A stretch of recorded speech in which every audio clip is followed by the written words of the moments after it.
Praise be to the wonderful name of the Lord Jesus Christ. ஆண்டவராகிய இயேசு கிறிஸ்துவின் அற்புதமான நாமத்துக்கு மகிமை உண்டாகட்டும். Greet each and every one of you that is joining us in this service in the most precious and the only exalted name of our Lord Jesus Christ. நம்முடைய ஆண்டவராகிய இயேசு கிறிஸ்துவின் ஒரே நாமத்தினாலே இந்த இடத்திலே எங்களோடு ஆராதனையில் இணைந்திருக்கிற ஒவ்வொருவரையும் நான் வாழ்த்துதல் கொண்டு செய்கிறேன். By the abundant grace of the Lord Jesus Christ, we have come to the first day of yet another week that the Lord has so graciously added unto our lives. ஆண்டவருடைய அளவற்ற கிருபையினாலே வாரத்தின் முதலாம் நாளாகிய இந்த நாளிலே அவருடைய சமூகத்திலே நாம் கூடி வரும்படியான ஸ்லாக்கியத்தை தேவன் நமக்கு கொடுத்ததுக்காய் நான் ஆண்டவருக்கு நன்றி செலுத்துகிறேன். Let us all stand to honor the reading of God's word. இந்த வார்த்தையை கனப்படுத்தும்படியாக நீங்கள் யாவரும் எழுந்து நிற்கும்படி கேட்கிறேன். First of all, let us turn to the book of Isaiah, chapter number 55. ஏசாயா தீர்க்கதரிசன புத்தகம் 55வது அதிகாரம். And read the scriptures 1, 2 and 3. 1, 2, 3 வசனங்கள். Then we'll go to the book of Luke, chapter number 14. அதன் பின்பாக லூக்கா எழுதின சுவிசேஷம் 14வது அதிகாரம் verse number 18, 19 and 20. 18, 19, 20. Isaiah 55, 1 to 3. Ho, everyone that thirsteth, come ye to the waters, and he that hath no money, come ye buy and eat, and come buy wine and milk without money and without price. Wherefore do ye spend money for that which is not bread, and your labor for that which satisfieth not? Hearken diligently unto me, and eat ye that which is good, and let your soul delight itself in fatness.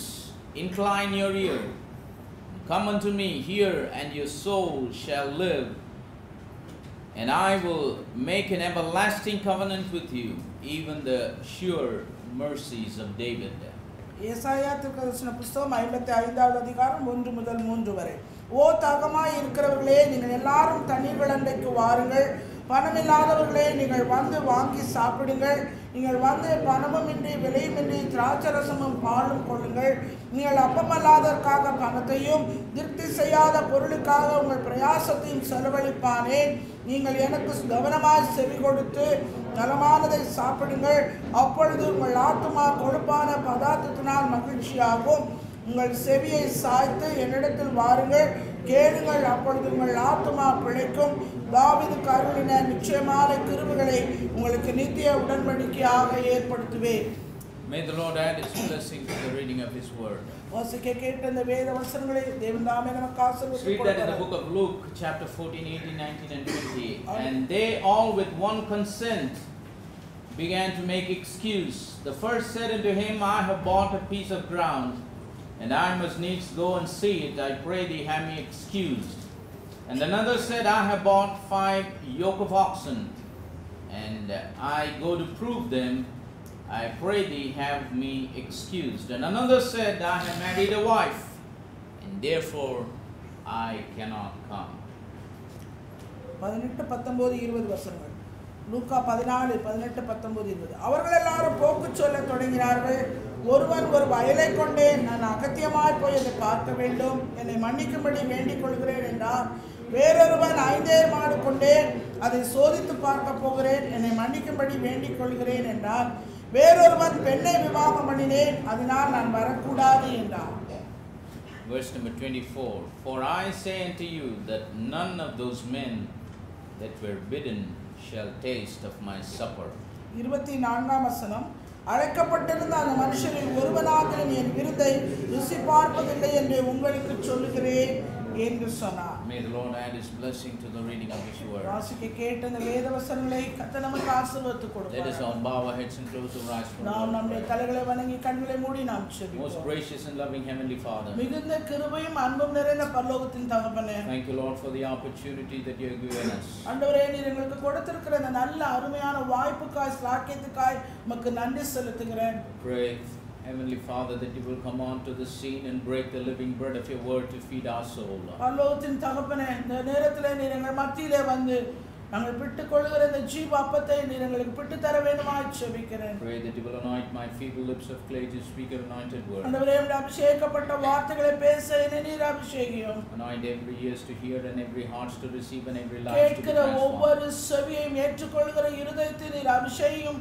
அதனால் அவருடைய வாழ்க்கை மாற்றமடைய உதவி செய்யும். Bind all the power of darkness in the name of the Lord Jesus Christ. எல்லா அந்தகாரத்தின் கிரிகளை உம்முடைய நாமத்தினாலே கடிந்து கட்டி சபித்து அப்புறப்படுத்துகிறேன். May the liberty of your spirit be with us. உம்முடைய விடுதலையின் ஆவியானவர் எங்கள் மத்தியிலே தங்கி இருக்கட்டும். Lead us and guide us in the way everlasting. ஆண்டவரே நித்தியமான பாதைக்கு நேராக நீர் எங்களை நடத்தும் வழி நடத்தும். May the eternal purpose of you sending your word be fulfilled in each and every one of our ஆண்டவரே நீர் உம்முடைய வார்த்தை அனுப்புகிறதான நித்தியமான நோக்கம் எங்கள் ஒவ்வொருவருடைய வாழ்க்கையில நிறைவேற்றப்பட வேண்டும் என்று ஜெபிக்கிறேன். We declare that all the glory, honor and praise it belongs to you and you alone. சகல துதி கன மகிமை மேன்மை எல்லாம் ஒருவருக்கே உண்டாகட்டும் என்று சொல்லி அறிக்கையிடுகிறேன். For we ask all of this wonderful blessings in the precious name of the Lord Jesus Christ. எல்லா ஆசீர்வாதங்களும் நிறைவேறப்பட்ட நம்முடைய நாமமாக இயேசு கிறிஸ்துவின் நாமத்தினாலே கேட்கிறேன். Amen. Amen.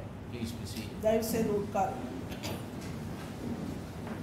This morning I would like to speak to you on a little subject called "Let us not be deceived by frivolous things."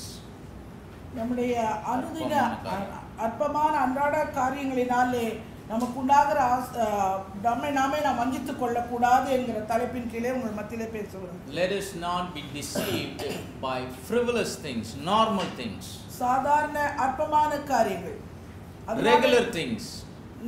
தினந்தோறும் நமக்கு வழக்கமாக நடைபெறுகிற காரியங்கள். Many times we attach deception to some kind of great sin. அநேக நேரங்களிலே இந்த வஞ்சகம் என்பது ஒரு பெரிய பாவங்களோடு கூட இணைந்திருப்பதாக நாம் நினைத்துக் கொள்கிறோம். If somebody is deceived by some kind of sin, then they think, oh, he is really deceived. ஒருவர் ஒரு பெரிய பாவத்தினாலே வஞ்சிக்கப்பட்டார் என்று நாம் கண்டோமானால் உண்மையாகவே அவர் அந்த பாவத்தினாலே வஞ்சிக்கப்பட்டோம் என்று நாம் சொல்லலாம். If somebody is addicted to murder or adultery or boozing or drinking liquor, then we say, oh, he is deceived. கொலை குடி பாவம் விபச்சாரம் போன்ற அந்த பொல்லாத காரியங்களை செய்கிறதுனாலே பாவத்துக்கு உட்பட்டதுனாலே அவர் வஞ்சிக்கப்பட்டார் என்று நாம் சொல்லலாம். Of course it is true. That is how the devil has deceived the world. உலகத்தை பிசாசானவன் அப்படிதான் வஞ்சிக்கிறான், அது உண்மை. But when the enemy tries to deceive the church of the Lord Jesus Christ, ஆண்டவராகிய இயேசு கிறிஸ்துவினுடைய சபையை பிசாசானவன் வஞ்சிக்க வேண்டுமானால் he doesn't take any deep dark sin that are out in the world as a tool. உலகத்திலே காணப்படுகிற இந்த பாவமான பெரிய காரியங்கள் எல்லாவற்றையும் அதை கருவியாக கொண்டு வந்து அவன் வஞ்சிக்கிறதில்லை. If someone is a believer, someone is a child of God, ஒருவர் ஒரு தேவனுடைய பிள்ளையாய் ஒரு விசுவாசியாய் இருப்பானானால் it's very difficult for the devil to deceive him by some kind of major sins that are being called in the world. உலகத்திலே காணப்படுகிற சொல்லப்படுகிற இப்படிப்பட்டதான கொடூரமான பெரிய பாவங்களை கொண்டு அவன் விசுவாசியோ தேவனுடைய பிள்ளையோ வஞ்சிக்க முடியாது. It's very rare for the devil to deceive a believer by making him to commit the sin of adultery. இந்த விபச்சாரம் என்கிற ஒரு பாவத்தை செய்வதற்கு ஒரு விசுவாசியோ தேவனுடைய பிள்ளையோ சம்மதிக்க வைப்பது என்பது மிகவும் அரிதான ஒரு காரியம். It is very rare to convince a believer or deceive a believer by making him to fall into some deep dark sin. விதமான ஒரு ஆழமான இருளான பாவத்தை செய்யும்படியா ஒரு விசுவாசியோ ஒரு தேவனுடைய பிள்ளையோ செய்ய வைப்பது முயற்சிப்பது என்பது மிகவும் அரிதான காரியமாய் இருக்கும். Sometimes it's almost impossible for the devil to deceive God's people by deceiving them by making them to commit sins like where we would shrink our face, put a frown in our face. நம்முடைய முகத்தை சுருக்கி கொள்கிறவனமாய் அருவருக்கிறவனமாய் ஒரு விசுவாசியோ ஒரு தேவனுடைய பிள்ளையோ உலகம் சொல்லுகிற விதமான இந்த அசிங்கமான பாவத்தினாலே அவர்களை உட்படுத்துவது செய்ய வைப்பது என்பது அவனுக்கு பிசாசானவனுக்கு அது சாத்தியமில்லாத காரியம். The enemy has totally different approach when it comes to deceiving the body of believers. ஒரு ஆண்டவராகிய இயேசு கிறிஸ்துவினுடைய சபையின் அங்கமாய் இருக்கிற பிள்ளைகளோடு கூட அவன் வஞ்சகத்தை செய்வதற்கு கொண்டு வருகிற வழியே அவர்களை வஞ்சிப்பதற்கு கொண்டு வருகிற காரியமே வித்தியாசம். That's what we read. அதைத்தான் நாம் வாசித்தோம். What we read is not some deep dark sin. நாம் கேட்ட அந்த வசனங்கள் எல்லாம் ஒரு ஆழமான இருளான பாவங்கள் அல்ல. Three kinds of excuses. மூன்று விதமான போக்கு. Actually, if you look at it very carefully, only two kinds of excuses. ரொம்ப கவனமா பாத்தீங்கன்னா ரெண்டு தான். The third one is a total rejection. மூன்றாவது ஒரு புறக்கணிப்பு தான். Number one, I have bought a piece of ground. நான் ஒரு வயலை கொண்டேன். What great sin is in buying a piece of ground? ஒரு நிலத்தை வாங்குறதுல என்ன பாவம் வருது? The second excuse. இரண்டாவது சாக்கு போக்கு. I have bought 5 yoke of oxen. நான் 5 ஏர் மாடு கொண்டேன். What's the big deal in it? இதுல என்ன பெரிய பாவம்? Number 3, I have married a wife. மூணாவது காரியம் நான் ஒரு பெண்ணை விவாகம் பண்ணினேன். This is not some deep dark sin. இது ஒரு ஆழமான இருளான பாவம் அல்ல. Even the Bible says it is not good for a man to be alone. வேதம் சொல்லுது மனுஷன் தனிமையாக இருப்பது நல்லதல்ல என்று. But the end result of what Jesus said was, none of those men which were bidden shall taste of my supper. ஆனா கடைசியா ஆண்டவர் 24வது வசனத்துல அந்த மனுஷன் ஒருவனோ நான் ஆயத்தம் பண்ணியிருக்கிற இந்த விருந்தை ருசி பார்ப்பதில்லை. When we see these two excuses and one rejection, இந்த இரண்டு சாக்கு போக்கி ஒரு புறக்கணிப்பையும் நாம் பார்க்கும்போது all these three things are very frivolous things. இந்த மூணு காரியமே வெகு சாதாரண காரியம், சுலபமா எப்பொழுது நடைபெறும். These are very normal, regular, ordinary things of life. வாழ்க்கைக்கு சாதாரணமாய் ஒருவருடைய வாழ்க்கையில நடைபெறுகிற ஒரு அற்பமான காரியம். Everybody would love to have a piece of land. எல்லாரும் வயலை வாங்கக்கூடியவர்கள். Everybody would marry a wife. எல்லாரும் திருமணம் செய்து கொள்ளக்கூடியவர்கள். Everybody would bought possession and wealth. அது மாத்திரமல்ல ஆசையை அந்தஸ்தை அவர்கள் சுதந்திரித்துக் கொள்ளக்கூடியவர்கள். If I have to put this deception into 3 generic words, இந்த மூன்று வஞ்சகத்தையும் ஒரு வார்த்தையில நான் சொல்ல வேண்டும். பொதுவான வார்த்தை. பொதுவான வார்த்தையில சொல்ல வேண்டும். 3 words.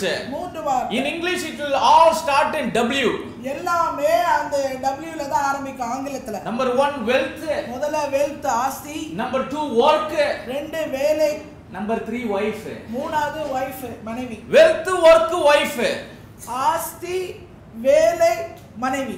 These are the tools the devil uses to deceive God's people. தேவனுடைய ஜனங்களை வஞ்சிக்கிற விதமாய் பிசாசானவன் உபயோகப்படுத்துகிற கருவி. And I want to tell you, these are most frivolous things, ordinary things, normal things, regular things of life. இது ஒவ்வொருவருடைய வாழ்க்கையிலும் சாதாரணமாக தொடர்ச்சியாக நடைபெறுகிற பொதுவான ஒரு காரியம். We the children of God, தேவனுடைய பிள்ளைகளாய் இருக்கிற நாம், we belong to the covenant.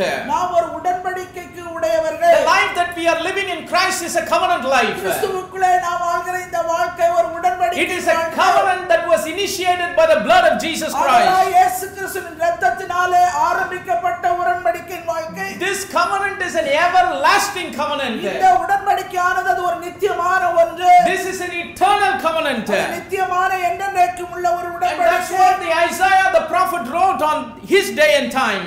ஏசாயா தீர்க்கதரிசி தான் வாழ்ந்த காலத்திலே அவன் எழுதின காரியம். Though he wrote it in his day and time, அவனுடைய வாழ்ந்த காலத்திலே நேரத்திலே it means a lot to the days and the times in which we are living. நாம் வாழ்ந்து கொண்டிருக்கிற இந்த காலத்துக்கும் நேரத்துக்கும் ஏற்ற ஒன்றாய். And this is what the Lord prophesied through his prophet. தீர்க்கதரிசி மூலமாய் தீர்க்கதரிசனமாய் சொன்ன வாக்கியம். He said, everyone that thirsteth, come to the waters.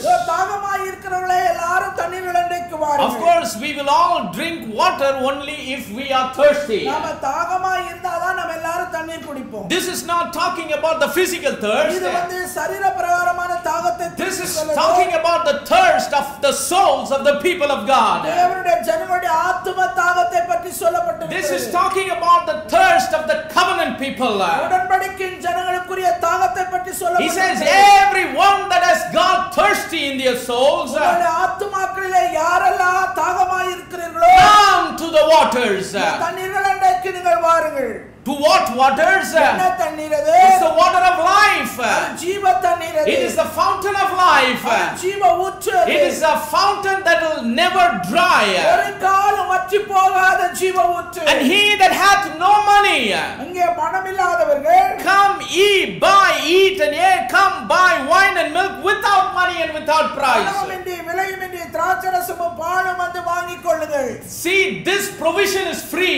இந்த கொடுக்கப்படுகிற காரியம் The இலவசமானது. provision for the souls of the people of God is totally free. தேவனுடைய ஜனங்களுக்கு அவருடைய ஆத்துமாக்களுக்கு என்று கொடுக்கப்படுகிற இந்த காரியங்கள் இலவசமான ஒன்று. He that hath got no money, come ye, buy, eat and drink.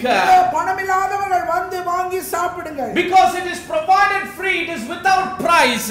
எந்த ஒரு விலைக்கரையும் இல்லாமல் இலவசமாய் கொடுக்கப்படுகிற ஒன்று. Why it is free? ஏன் அது இலவசம்? It is free not because it is so cheap. அது ரொம்ப மலிவானதுனால அது இலவசம் இல்லங்க. Sometimes we find a discount in the markets. சில நேரத்துல நாம தள்ளுபடிகளை பார்க்கிறோம். Clothes and vegetables and fruits are given in a discounted price. எல்லாமே நமக்கு ஆடைகள், நம்ம பழம், காய் இது எல்லாத்தையுமே தள்ளுபடி விலையிலே நாம் வாங்குவோம். Lot of them are given in discount because the one who sells thinks it is cheap. ஒரு சில தள்ளுபடி கொடுப்பாங்க ஏன்னா அது மலிவா இருக்கிறது. Some people they give discounts just to get rid of the things. இல்ல இந்த பொருள் எல்லாம் காலி பண்ணணும்ங்கிறதுக்காக தள்ளுபடி வைப்பாங்க. Somebody would some people, you know, they would give things in a discounted price because they would like to close the business very soon. இந்த வியாபாரத்தை சீக்கிரமாய் மூட வேண்டும், அதனால இருக்கிறது எல்லாத்தையும் காலி பண்றதுக்காக தள்ளுபடி. So the discounts in this world, இந்த உலகத்திலே தள்ளுபடியாய் கொடுக்கப்படுகிற சகல காரியங்கள் it's given because what they sell is something cheap, invaluable. ஒரு மதிப்பில்லாத மலிவாய் இருக்கிறதை எப்படியாவது அதை வித்து தீர்த்துடணும்ங்கிறதுக்காக கொடுக்கிற காரியம். But the provision of God, ஆனால் தேவனாலே நமக்கு கொடுக்கப்படுகிற காரியங்கள், here the scripture says it is free. வேதவசனம் சொல்கிறது இலவசம் என்று. It is without price. அது எந்த ஒரு விலைக்கிரயமும் இல்லாமல். You can buy it, come and receive it free of cost with no money. எந்த ஒரு பணமும் இல்லாம விலையும் இல்லாம நீங்க வந்து வாங்கி சாப்பிடுங்க குடிங்க. The scripture says he that hath no money. பணம் இல்லாதவன் வந்து வாங்கிக் கொள்ளுங்கள் என்று சொல்கிறது. What does it mean? அப்படினா என்ன அர்த்தம்? Because nobody can give a price that is equal to the things that God is providing to us. தேவன் கொடுக்கிற இந்த இலவசமான இந்த காரியத்துக்கு விலை மதிப்பே கிடையாது. We can put a price tag for the food that is for our body. நம்முடைய சரீரத்துக்கான ஆகாரத்துக்கு நாம் ஒரு விலைக்கரையத்தை குறிப்பிடலாம். But we cannot put a price tag for the food, for the provision that God has given to our soul. நம்முடைய ஆத்துமாவுக்கு என்று தேவனாலே கொடுக்கப்படுகிற இந்த இலவசமான உணவுக்கு விலைக்கரையம் கிடையாது. It is priceless, it is eternal. அது விலைக்கரையம் இல்லாத நித்தியமான ஒன்று. Praise the name of the living God. Even the richest person in this world, he cannot afford it. இந்த உலகத்திலே இருக்கிறதுலயே ஐஸ்வரியமுள்ளவன் கூட அதை வந்து அடைவதற்கு முடியாது. If all the richest people in this world and come to they come together and give all of their wealth, it cannot match what God has provided for his people. உலகத்துல இருக்கிற எல்லா ஐஸ்வரியவான்களும் கூடி தங்களுடைய ஐஸ்வரியத்தை எல்லாத்தையும் சேர்த்து தேவன் கொடுக்கிற இந்த காரியத்துக்கு ஒரு மதிப்பை வைத்து கொடுக்க வேண்டும் என்றால் அது சாத்தியப்படாத காரியம், அது முடியாத காரியம் ஒன்றும் இல்லை. See, we are not paying the price, but somebody else has already paid the price. நாம அதுக்காக எந்த ஒரு விலைக்கரையும் கொடுக்கல, யாரோ ஒருவர் ஏற்கனவே அதற்கு கொடுத்து விட்டார். We cannot pay the price because we don't have enough money to buy it. அதை நாம் போதுமான அளவு பணம் கொடுத்து வாங்க முடியாதனால நாம எந்த ஒரு விலைக்கரையும் But someone else has already paid for it. ஆனா ஏற்கனவே ஒருவர் அதற்கான விலைக்கரையத்தை கொடுத்து விட்டார். Who is that someone else? அந்த ஒருவர் யார்? He is our Lord Jesus Christ. ஆண்டவராகிய இயேசு கிறிஸ்து. And what was the price he paid for this covenant? அந்த உடன்படிக்கைக்கு அது கொடுக்கப்படுகிற அந்த காரியத்துக்கு என்ன விலைக்கரையை கொடுத்தார்? What's the price that he paid for this provision? அந்த கொடுக்கப்படுகிற காரியத்துக்கு என்ன விலை அவர் வைத்தார்? It is his own blood. அவர் தன்னுடைய சுய இரத்தத்தையே கொடுத்தார். The blood of Jesus Christ is priceless. ஆண்டவராகிய இயேசு கிறிஸ்துவின் இரத்தத்துக்கு விலைக்கரையே கிடையாது. Some people say, "Oh, I can go to the blood bank and I can buy whatever group of blood I want." சிலர் நினைக்கலாம், சொல்லலாம், நான் இரத்த வங்கிக்கு போய் எப்படிப்பட்ட வகை இரத்தத்தினால நான் காசு கொடுத்து வாங்குவேன். You tell me, brother, what kind of group that Jesus had? Jesus's blood was. இயேசு கிறிஸ்து இருந்த அவர் கொண்டிருந்த இரத்தத்தினுடைய வகை என்ன? How many units you want? I can buy for you. எத்தனை யூனிட் உங்களுக்கு வேணும் சொல்லுங்க, நான் வாங்கி தரேன். The same blood type. அதே விதமான இரத்தம். But I want to tell you this morning, ஆனா இந்த காலை வேளையிலே நான் உங்களுக்கு we can buy the chemical fluid from blood banks. நம்முடைய எண்ணத்திலே நம்முடைய நம்முடைய கண்களுக்கு பதிவாகிற இந்த திரவமான இந்த இரத்தத்தை But can we buy what that blood had done for us? ஆனா அந்த இரத்தம் செய்த அந்த கிரியைகள் என்னவென்று தெரியுமா? What can we pay for the work that the blood of Jesus Christ has done for us? ஆண்டவராகிய இயேசு கிறிஸ்துவின் இரத்தம் செய்த கிரியைகள் என்னவென்று தெரியுமா? What did his blood do for us? அந்த இரத்தம் நமக்காக His செய்த blood did everything for us. அந்த இரத்தமே நமக்கு எல்லாவற்றையும் செய்து Our முடித்தது. soul that was being drawn into hell was redeemed by the blood. நம்முடைய ஆத்துமா அது நரகத்துக்கு நேராய் போக வேண்டியதை தேவன் அங்கே இருந்து மீட்டு கொண்டு வந்தார். Our soul was destined to perish, but God Almighty redeemed it by his precious நம்முடைய blood. ஆத்துமா அழிவுக்கு நேராய் போகிற ஒன்றாய் இருந்த அந்த அழிவிலிருந்து தேவன் தம்முடைய இரத்தத்தினால மீட்டு He not only redeemed our soul, but he made a way for us for our soul to be transported into eternal life. ஆத்துமாவை அவர் அழிவிலிருந்து மீட்டது மாத்திரமல்ல, அந்த ஆத்துமா எங்கே சென்றடைய வேண்டுமோ அந்த லெக்குக்கான ஒரு பாதையையும் அவர் நியமித்தார். To the eternal life. நித்திய ஜீவனை அடையும்படியா. Now what price can you give for this? இப்ப வந்து சொல்லுங்க என்ன விலைக்கிறேன்? We can give price for the chemical fluid, நம்ம பார்க்கிற இந்த திரவமான இரத்தத்துக்கு ஒரு விலை but we cannot pay anything for what that blood has done for us. ஆனால் அந்த இரத்தம் செய்த கிரியைகளுக்கு ஈடா நாம் ஒரு விலை கிரயத்தை கொடுக்க It இயலாது. changed our destiny. அது நம்முடைய லெக்கையை It மாற்றினது. transformed our life. அது நம்முடைய வாழ்க்கையை மறுரூபமாக்கினது. It redeemed us. அது நம்மை மீட்டெடுத்தது. It saved us. அது நம்மை ரட்சித்தது. It healed us. அது நம்மை சுகமாக்கினது. It delivered us. அது நம்மை That விடுதலையாக்கினது. blood sanctified us. அந்த இரத்தம் நம்மை That பரிசுத்தமாக்கினது. blood gave us the eternal அது life. நமக்கு நித்திய ஜீவனை கொடுத்தது. And no one ever in this world ever has have or had or will ever have enough money to pay for it. இந்த விலைக்கரையத்தை செய்ய கொடுத்த அந்த கிரியைகளுக்கான விலைக்கரையத்தை இதுவரைக்கும் எவரும் கொடுத்ததில்லை, இப்பொழுது கொடுக்க போறதில்லை, இனிமேலும் கொடுக்க முடியாது. And what the blood has done, ஆனால் அந்த இரத்தம் செய்த கிரியைகள் என்ன? His God's provision it supplies to us. தேவன் நமக்கு கொடுத்திருக்கிறவர்கள் எல்லாம் இலவசமாய் பெற்றுக்கொள்ள. God's provision supplies what the blood has done. இரத்தம் செய்தது ஆண்டவர் கொடுக்கக்கூடிய சகல காரியத்தையும் இலவசமாய் பெற்றுக்கொள்ள. Yes, the blood redeemed us. இரத்தம் நம்மை மீட்டது But உண்மை. how do we receive that redemption? அந்த மீட்பை நாம் எப்படி பெற்றுக்கொண்டோம்? Through the word of redemption. தேவனுடைய வார்த்தை என்ற மீட்பு. Yes, the blood healed us. அந்த இரத்தம் நம்மை சுகமாக்கியது. How do we receive it? அதை நாம் எப்படி Through பெற்றுக்கொண்டோம்? the word of healing. இந்த சுகமாக்குகிற இந்த வார்த்தை. Yes, the word delivered us. அந்த வார்த்தை நம்மை விடுதலையாக்கினது. But how do we receive it? அதை நாம் எப்படி பெற்றுக்கொண்டோம்? Through the word of deliverance. இந்த விடுதலையாக்குகிற வார்த்தையின் மூலமாக. Yes, the blood sanctified us. இரத்தம் நம்மை பரிசுத்தமாக்கினது உண்மைதான். But how do we receive it? அதை நாம் எப்படி பெற்றுக்கொண்டோம்? Through the provision of God, the word of தேவனுடைய sanctification. வார்த்தை பரிசுத்தமாக்குகிற அவருடைய வார்த்தை. Yes, the blood made us righteous. தேவன் நம்மை நீதிமான்களாக்கினது. How do we receive it? அதை நாம் எப்படி Through பெற்றுக்கொண்டோம்? the word of righteousness. அவருடைய நீதியின் வார்த்தைகளினால். Yes, the blood gave us the eternal life. தேவன் நமக்கு நித்திய ஜீவனை கொடுத்தது உண்மைதான். But what is the mode of receiving it? அதை எப்படி விதமான விதத்தில் It's பெற்றுக்கொள்கிறோம்? through the provision of the words of இந்த eternal life. வார்த்தையாகிய நித்தியமான வார்த்தையினாலே. Praise the name of the living God. That's why the scripture says, அதனால்தான் வேதம் சொல்கிறது. come ye and buy. வந்து நீங்க வாங்கி சாப்பிடுங்க. Buy means not you pay the money and buy, but receive it. பணம் கொடுத்து வாங்கணும்ன்றது அர்த்தம் இல்ல, பெற்றுக்கொள், வாங்கிக்கொள். Praise the name of the living God. Verse number 2, wherefore do ye spend money for that which is not bread? நீங்கள் அப்பமல்லாததற்காக பணத்தையும் திருப்தி செய்யாத பொருளுக்காக உங்கள் பிரயாசத்தையும் செலவழிப்பானே. See, we all go and spend money to eat. நாம் எல்லாரும் போய் கடையில பணம் செலவு பண்ணுகிறோம் சாப்பிடுவதற்காக. Everything we put in our mouth, it has got some value. We pay for it. நம்முடைய வாயில போடுகிற ஒவ்வொரு கவலம் என்ன சாப்பாடுனாலும் சரி அதுக்கு ஒரு விலைக்கரையே இருக்குங்க. Only the water was free. Even now they bottle the water and ask us to pay for it. தண்ணி தான் இலவசமா குடிச்சிட்டு இருந்தோம், இப்ப அதையும் பாட்டில்ல வச்சிட்டு அதுக்கும் காசு It வாங்குறாங்க. looks like the world, by the way it is going now, they will even charge us for breathing the air. இன்னும் போகிற போக்க பார்த்தா நம்ம சுவாசிக்கிற காத்துக்கு கூட அவன் காசு வாங்கிடுவான்னு நினைக்கிறேன். For breathing they will charge us money. அந்த சுவாசிக்கிறதுக்கு கூட அவன் காசு வாங்குவான். This is how this world is going. This is the direction the world is going. இந்த உலகம் போகிற போக்கு அப்படியே இருக்கிறது. But God's provisions, they are not like that. ஆனால் தேவனாலே கொடுக்கப்படுகிற காரியம் அப்படிப்பட்டது. But though we buy a lot of food and eat, அநேக சாப்பிட வர பண்டங்களை நாம வாங்குகிறோம். 2 times, 3 times, 4 times, 5 times. 2 முறை 3 முறை 4 முறை 5 முறை. It doesn't satisfy us. ஆனா நம்மள அது திருப்தியே செய்யறது இல்லங்க. What provision we buy from this world out of the wealth that we have, it will never satisfy us. ஆண்டவர் நமக்கு கொடுத்திருக்கிற அந்த ஆசையிலே பணத்திலே உலகத்திலே செலவு பண்ணி நாம் வாங்கி கொள்ளி நாம் உட்கொண்டு நாம் உடுத்துகிற எந்த ஒரு காரியமே நம்ம எப்போது திருப்தியே செய்யறது இல்ல. That's what the scripture says. Wherefore do you spend money for that which is not bread?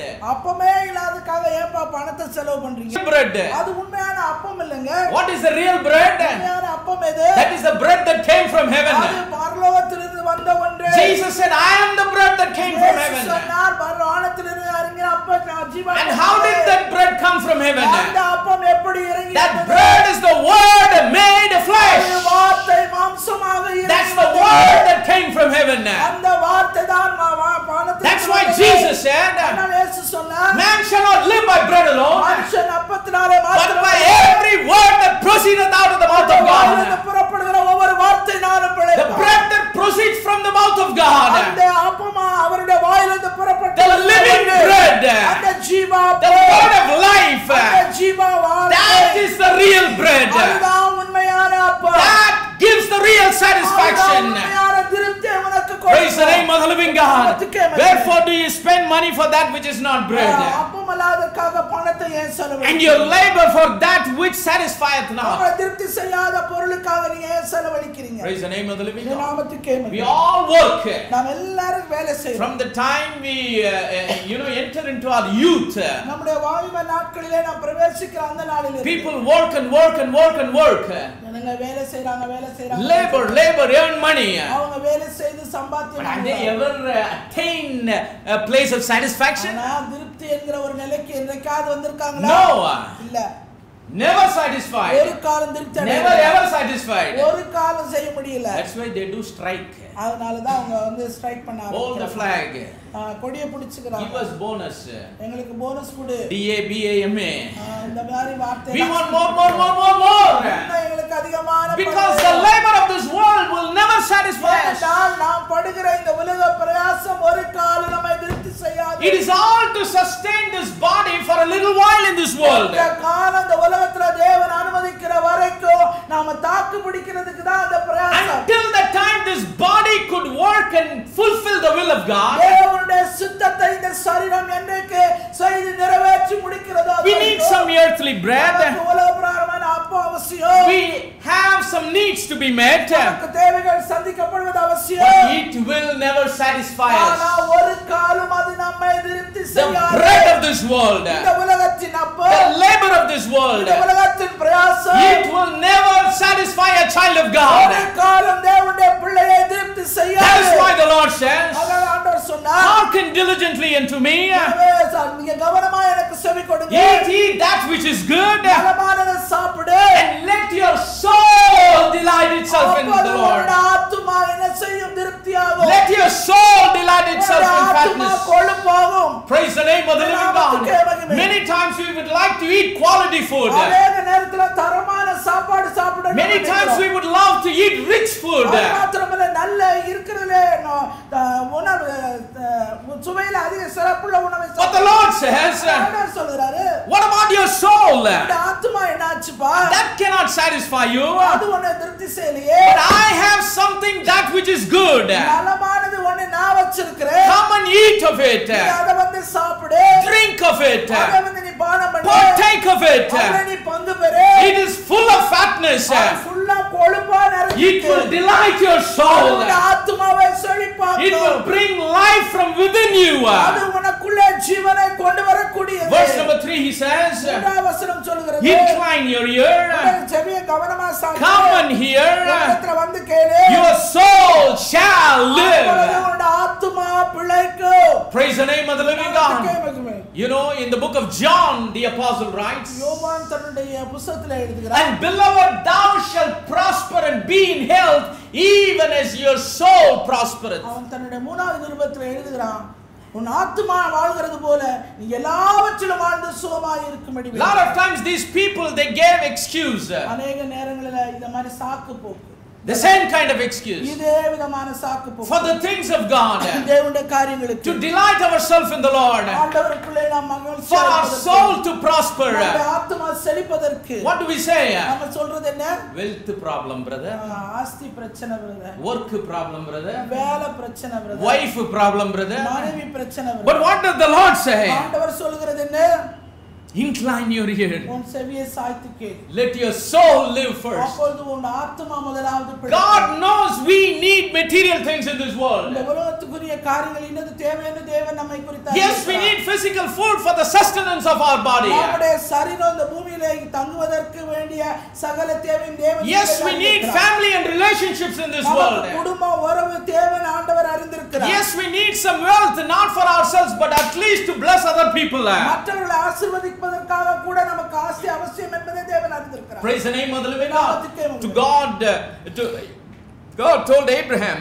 ஆண்டவர் ஆபிரகாமை பார்த்து சொன்னார். He said, I will bless you and you shall be a blessing. அவன் ஆசீர்வதிப்பேன் நீ ஆசீர்வாதமாய். If our wealth is not a blessing to others, the purpose for which God gave his wealth is not fulfilled. தேவன் உனக்கு கொடுத்திருக்கிற ஆஸ்தி பொக்கிஷம் எல்லாம் மற்றவர்களுக்கு அது பிரயோஜனம் உண்டாகவில்லை என்றா அதனால உனக்கு ஒரு பிரயோஜனம். That's the reason primarily for which God blesses his people abundantly. தேவன் தம்முடைய ஜனங்களை அளவுக்கு அதிகமாக ஆசீர்வதிப்பதற்கு காரணம் அதுதான், அந்த நோக்கமும் அதுதான். Yes, he blesses us for us to enjoy. That's also there in the scriptures. அனுபவிக்கப்படுவாயும் தேவன் நம்மை ஆசீர்வதிக்கிறார். அது But he abundantly blesses us. இன்னும் அதிகமாய் பெருகி இருக்கிறார் என்றால் more than what we need. நம்ம தேவைக்கு அதிகமாய் நம்மை வைத்திருக்கிறார். Not for us to accumulate. But to be a blessing to others.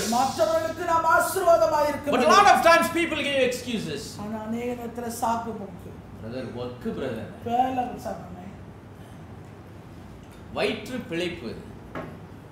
They have a very flamboyant word in Tamil. Attractive word.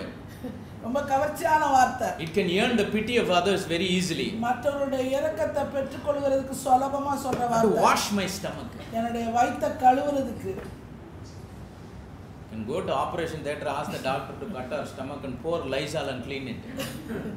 அதுக்கு பேசாம டாக்டர்ட்ட போய் இந்த மாதிரி வயித்தை கழுவுங்கன்னு சொன்னா அவர் கட் பண்ணி லைசால் ஊத்தி கழுவி விடுவார். See, this is how believers talk. That is the sad thing. இது வந்து ரொம்ப வருத்தமான காரியம்னா ஈவன் நம்ம விசுவாசிக்க கூட வாயிலே தான். This is how God's people talk, covenant people talk. தேவனுடைய ஜனங்கள் உடன்படிக்கையின் ஜனங்கள் சொல்கிற வார்த்தை இது. But the Lord says, ஆண்டவர் சொல்றாரு, I know you need food. அப்பா உனக்கு சாப்பாடு வேணும்னு எனக்கு தெரியும். You need the natural bread. உனக்கு இயற்கையான சாப்பாடு வேணும்னு எனக்கு தெரியும். You need natural relationships. இயற்கையான உறவு உனக்கு தேவைன்னு. Yes, you need natural wealth. அது மாத்திரம் இல்ல, இயற்கையாக உனக்கு ஆஸ்தி wealth வேணும்னு தெரியும். But it must come as a result of your soul prospering. ஆனா ஆத்துமா செழிக்கிற அந்த காரியத்துல வரும்போது praise the name of the living God.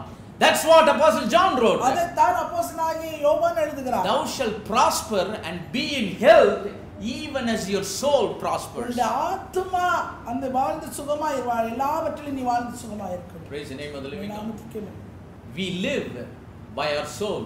நம்முடைய ஆத்துமாவை கொண்டு நாம் வாழ்கிறவர்களாய் இருக்கிறோம். We not live by our body, live by our natural, but we live by our spiritual. நம்முடைய சரீரத்தை கொண்டு இயற்கையாக நாம் வாழ்கிறதில்லை, ஆவிக்குரிய ரீதியாக ஆத்துமாவை கொண்டு நாம் வாழ்கிறவர்களாய் இருக்கிறோம். So there are two kinds of people in this world. இந்த உலகத்துல இரண்டு விதமான ஜனங்கள் இருக்கிறார்கள். One who prospers and be in health because of their soul prospering. ஒரு கூட்டம் அவங்க ஆத்துமா செழிச்சு இருக்கிறதுனால அவங்க எல்லாவற்றிலும் வாழ்ந்து சுகமா இருக்கிறாங்க. Another group of people is இன்னொரு வகை கூட்டம் they prosper because they always think, what shall I eat, what shall I drink, where shall I go, என்னத்தை உண்போம், என்னத்தை குடிப்போம், எங்க போவோம், எதை வாங்குவோம், how can I buy wealth, எப்படி நான் ஆசையை சம்பாதிக்கிறது, what kind of work can I do, என்ன விதமான வேலை நான் செய்வது, can I seek for promotion or change my jobs, இல்ல என்னோட வேலையை மாற்றுறதா, என்ன ப்ரமோஷனுக்கு நான் போறதா, look after the family, குடும்பத்தை பார்க்கணும், I have the responsibility. எனக்கு ஒரு உத்தரவாதம் இருக்கிறது. Yes, we all have, that is true. எல்லாமே நமக்கு உண்டுதான் உண்மை. But all those things must be covered as a result of our soul. ஆனா இது எல்லாத்தையுமே அது முடிச்சு வந்து நிக்கிற காரியம் ஆத்மா என்கிற ஒரு How many of you understand? நான் சொன்னது எத்தனை பேர் உங்களுக்கு புரிஞ்சுது? See, believers, covenant people, விசுவாசிகள் உடன்படிக்கையின் ஜனங்கள், all their needs are met because their soul is prospering. அவர்களுடைய தேவைகள் எல்லாம் அவர்களுக்கு சந்திக்கப்படுகிறது ஏனென்றால் அவருடைய ஆத்மா செழிப்பாய் இருக்கிறது. Believers have health and wealth because their soul is prospering. அவர்கள் ஆரோக்கியம் உள்ளவர்களாய் ஆஸ்தி உள்ளவர்களாய் இருக்கிறார்கள், அவர்கள் ஆத்துமா பிழைத்திருக்கிறது. Believers have good relationship. Why? Because their soul is அவர்களுக்குள்ளே prosperous. நல்ல உறவுகள் உண்டாய் இருக்கிறது. ஏனென்றால் அவர்களுடைய ஆத்துமா செழித்திருக்கிறது. This is how God wants to bless His covenant people. இப்படிதான் தேவன் தம்முடைய உடன்படிக்கையின் ஜனங்களை ஆசீர்வதிக்க விரும்புகிறார். From this life to eternal life. இந்த ஜீவனிலிருந்து நித்திய ஜீவன் வரைக்கும். This is how our life must operate. நம்முடைய வாழ்க்கை இவ்விதமாய் செயல்பட வேண்டும். But what happens a lot of times? ஆனா अनेक நேரங்களிலே நடைபெறுகிறது. The devil would love to deceive them. சுலபமாக பிசாசானவன். See, God's people live because their soul is prospering. தேவனுடைய ஜனங்கள் நன்றாக வாழ்ந்து சுகித்திருக்கிறார்கள், அவருடைய ஆத்துமா செழித்திருக்கிறது. But the world thinks prosperity come by hard work and labor and education and this and that. உலகம் நினைக்கிற நினைப்பு என்னவென்றால் கடுமையான பிரயாசம், அதிகமாய் சம்பாதிக்கிற அந்த ஆஸ்தி இவைகளினாலே அவர்கள் பிழைப்பு உண்டாகிறது. They think God is lost.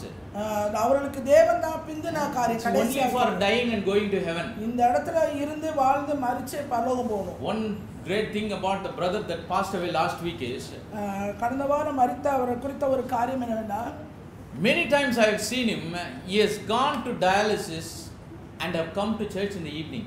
அவர் டயாலிசிஸ்க்கு நேரா மருத்துவமனைக்கு போயிட்டு அங்கிருந்து நேரடியாக ஆராதனைக்கு இங்கே வருவார். I have seen blood stains in his shirt because when they do dialysis sometimes it spills out. அவர்கள் அந்த மருத்துவம் செய்யும்போது ஏற்படுகிற அந்த இரத்த கறைகள் கூட அவருடைய ஷர்ட்ல இருக்கும், அதோட அவர் வந்து விடுவார். If he would have considered the health of his body alone is important, தன்னுடைய சரீர சுகம் மாத்திரம் தான் தனக்கு வேணும் என்று அதை மனதிலே வைத்திருந்தாரானால், he can go right into his home and he can sleep and take rest and nobody would bother to ask about it. அங்க இருந்து மருத்துவமனையிலிருந்து நேரா வீட்டுக்கு போய் அங்கே தங்கி இருக்கலாம், யாரும் அதை குறித்து கேள்வி Nobody would ask him why he is not coming in. ஏன்பா வரலன்னு அவரை போய் Because everybody knows the condition of his body. அவருடைய சரீரத்தினுடைய நிலைமை என்னதென்று எல்லாம். But there was something in him அவருக்குள்ளே ஒன்று இருந்தது that was pulling him towards this place. இந்த இடத்துக்கு வரும்படியாய் அவரை இழுத்து கொண்டு Why? Because nothing special is there. ஏதோ ஒரு விசேஷமான காரியம், But God's provision is there. தேவனுடைய கொடுக்கப்பட்ட காரியங்கள் அவருக்குள்ள இருக்கு. Praise the name of the living God. He considered the prosperity of his soul தன்னுடைய ஆத்துமாவுடைய செழிப்பை குறித்து அவர் மனதிலே more than the prosperity of anything else. மற்ற எந்த காரியத்தில் அவர் செழிப்புண்டாகிறதை காட்டிலும். But in these last days, ஆனா இந்த கடைசி நாட்களில் the devil has convinced the believers to have the same mindset the world has. உலகம் எப்படி மனதிலே காரியங்களை வைத்திருக்கிறதோ அதுபோல தேவனுடைய பிள்ளைகளும் தங்களுடைய காரியங்களை கருத வேண்டும் என்று பிசாசானவன் The world would always say, be always mindful of your finances. எப்போதும் உன்னுடைய பொருளாதாரத்தை குறித்து உன் மனசுல என்ன வச்சுக்கப்பா. Be always mindful of gathering up, accumulating wealth for a generation, for your generation. தலைமுறைக்கா நீ எல்லா ஆஸ்தியெல்லாம் சேர்த்து வைக்கணும், அதனால காரியங்களை நீ செயல்படு சேர்த்து வை. Forget about everything else. அதெல்லாம் மறந்துரு. Think about your family, your wife, your children, your this and your that. உன்னுடைய மனைவி, உன்னுடைய பிள்ளைகளை, உன்னுடைய காரியங்களை எல்லாம் கொஞ்சம் மனசுல வச்சுக்கோ. No, God's people should not have that mindset. அப்படிப்பட்டதான மனநிலை தேவனுடைய பிள்ளைகளுக்கு உண்டா இருக்க கூடாது. Why? A What's the reason? என்ன காரணம்? Because we need to keep God first. ஏன்னா நாம் தேவனை தான் நம்மை முதலிடமாய் வைக்க Praise the வேண்டும். name of the living God. நாமத்துக்கே And this is the story that Jesus narrated when he was in this world. இயேசுப்பா இந்த உலகத்துல வந்தபோது அவர் சொன்ன ஒரு உவமை, ஒரு காரியம் தான். Luke chapter number 14 beginning from verse number 15. லூக்கா 14:15 இருந்து ஆரம்பிக்கும். You might have heard each and every word that was read during the Bible reading time. நம்முடைய வேத வாசிப்பிலே இந்த ஒவ்வொரு வார்த்தையாக நீங்க In கேட்டிருப்பீங்க. verse number 15 the scripture says, and when one of them that sat at meat with him, with our Lord Jesus, heard these things, he said unto him, blessed is that shall eat bread in the kingdom of God. 14:15 லூக்கா.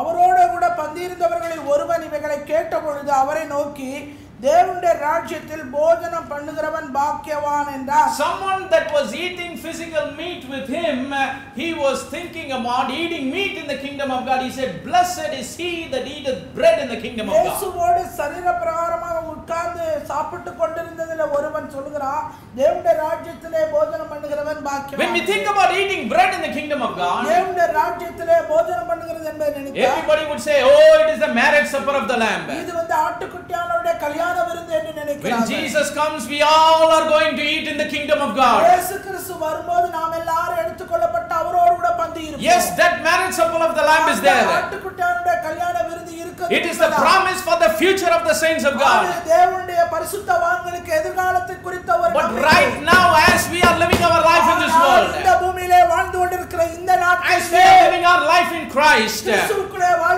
இந்த வாழ்க்கையிலே as we are living our life in this new and the living way, நாம் வாழ்கிற இந்த புதிதும் ஜீவனுமான இந்த as மார்க்கத்திலே we are moving along in this path of life, இந்த வாழ்க்கையின் பாதையிலே this is a kingdom life. இது ஒரு ராஜ்யத்தின் வாழ்க்கை.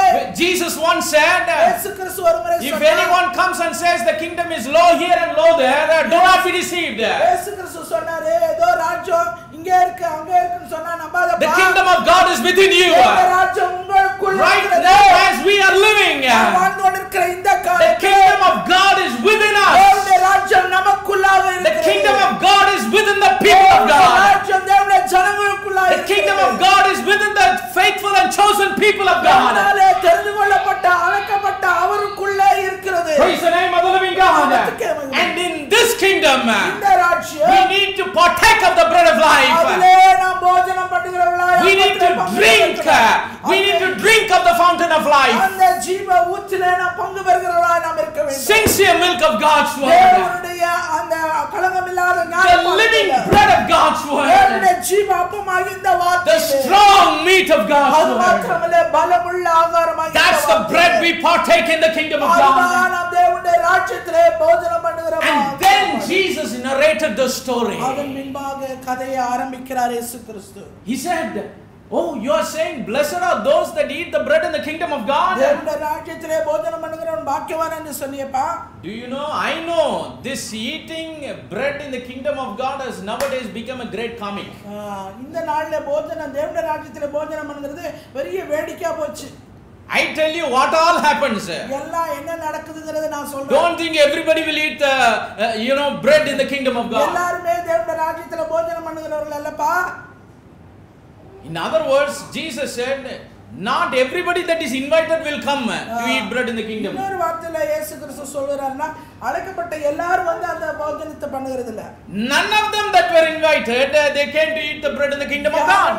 அழைக்கலையோ அவங்கலாம் வந்து அந்த போஜனத்து வந்தில இருக்க. அழைச்ச ஒருத்தர் கூட என்ன பண்ணல? வரல.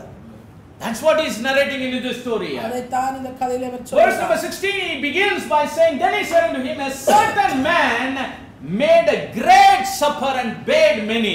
அதற்கு அவர் ஒரு மனுஷன் ஒரு பெரிய விருந்தை ஆயத்தம் பண்ணி अनेகரை அழைப்பித்தார். Who is that certain man? அந்த மனுஷன் யார்? I love each and every word the scripture says. வேதவசனம் சொல்லுகிற ஒவ்வொரு வார்த்தையும் It says not a random man, ஏதோ ஒரு மனுஷன் சொல்ல, but it says a certain man, ஒரு குறிப்பிட்ட ஒரு மனுஷன், a definite man, ஒரு நிச்சயமுள்ள a மனுஷன், firm man, ஒரு உறுதியான a மனுஷன், sure man. ஒரு நிச்சயமுள்ள மனுஷன். Who is sure?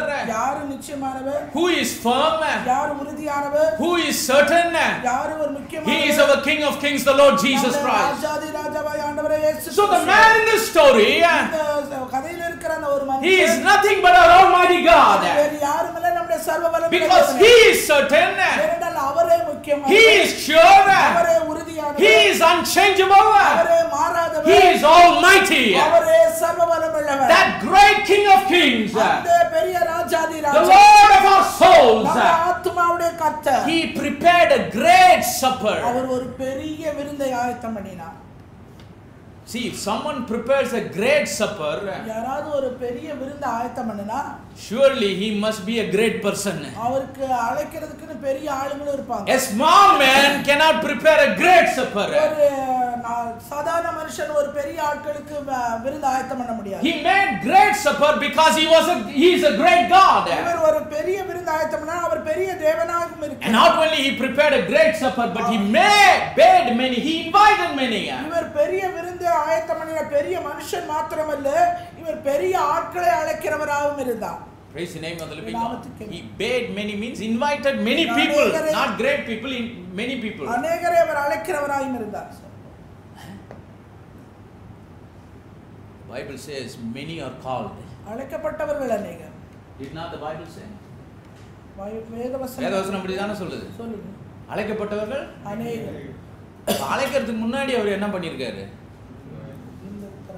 He prepared a great supper. அது ஒரு பெரிய விருந்தை ஆயத்தம் பண்ணி இருக்கிறார். See, whenever there is a banquet, எப்போ எங்கே ஒரு விருந்து சாலை இருக்கிறதோ, in other words, eating celebrations, விருந்து உண்கிற ஒரு வைபவம், சாப்பாடு சாப்பிடுற இடம், the eating people will have a mindset. அவங்களுக்குன்னு ஒரு மனநிலை உண்டு. The serving people will have a mindset. அது மாதிரி போடுற சர்வ் பண்றவங்களுக்கும் ஒரு மனநிலை. But the cooking people will have a mentality. ஆனா சமைக்கிறவங்களுக்குன்னு ஒரு மனநிலை இருக்கு. Do you know what kind of mentality they will have?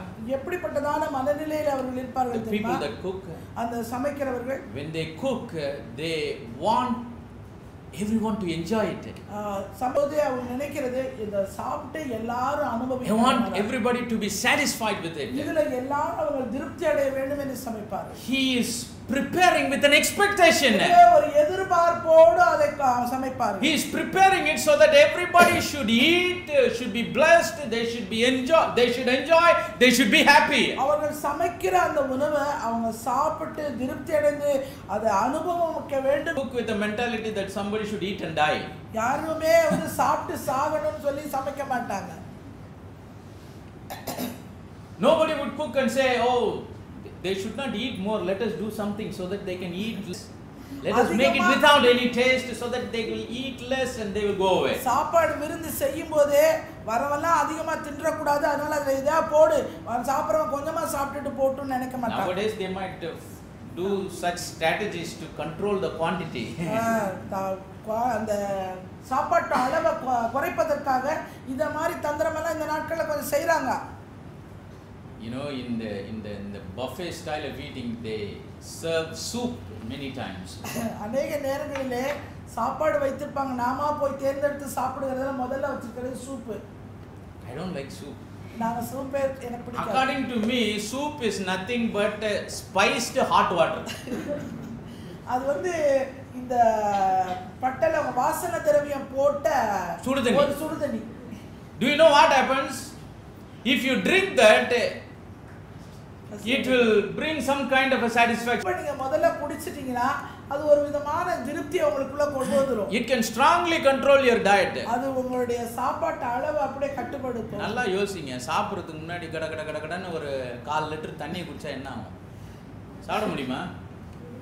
இவன் என்ன பண்ணுறான், அதில் கொஞ்சம் அந்த மசாலாலாம் போட்டு எதுனா soup. Nothing. It is hot water, spicy hot water. அது எல்லாம் வாசனை பொருள் போட்டு ஒரு சுடு தண்ணி. Every time you go to a buffet, they say, "What kind of soup you have?" No, sir, thank you. எப்பெல்லாம் சாப்பாட்டுக்கு போகும்போது எனக்கு அது கேட்பாங்க, நான் வேண்டாம் சொல்லுவேன். I want that main stuff. முக்கியமா எது இருக்கோ அதான் எனக்கு வேணும். I want the tasty stuff. அந்த ருசியுள்ளதா எனக்கு வேணும். Praise the name of the living God. So when God prepared this great supper for us, தேவன் இந்த ஒரு பெரிய விருந்தை நமக்கு ஆயத்தம் when he prepared this life of redemption for us, நமக்காக இந்த ஒரு மீட்பின் ஜீவியத்தை அவர் ஆயத்தம் remember, he did not do it easily. அத சுலபமா அவர் செய்து He முடித்தார். relinquished all of his glory and he came to this earth. அவர் எல்லா மகிமையும் துறந்தவராய் இந்த பூமிக்கு வந்தார். He suffered in his flesh and he died. அவர் தன்னுடைய மாம்சத்திலே பாடுபட்டு மரித்தார். He suffered a lot of things for us for us to be given this new life. இந்த ஒரு புதிய ஜீவனை கொடுப்பதற்கு அவர் अनेक பாடுகளை தன்னுடைய சரீரத்தில் பட்டார். And he invited. அப்புறம் எல்லாரையும் அழைத்தார்.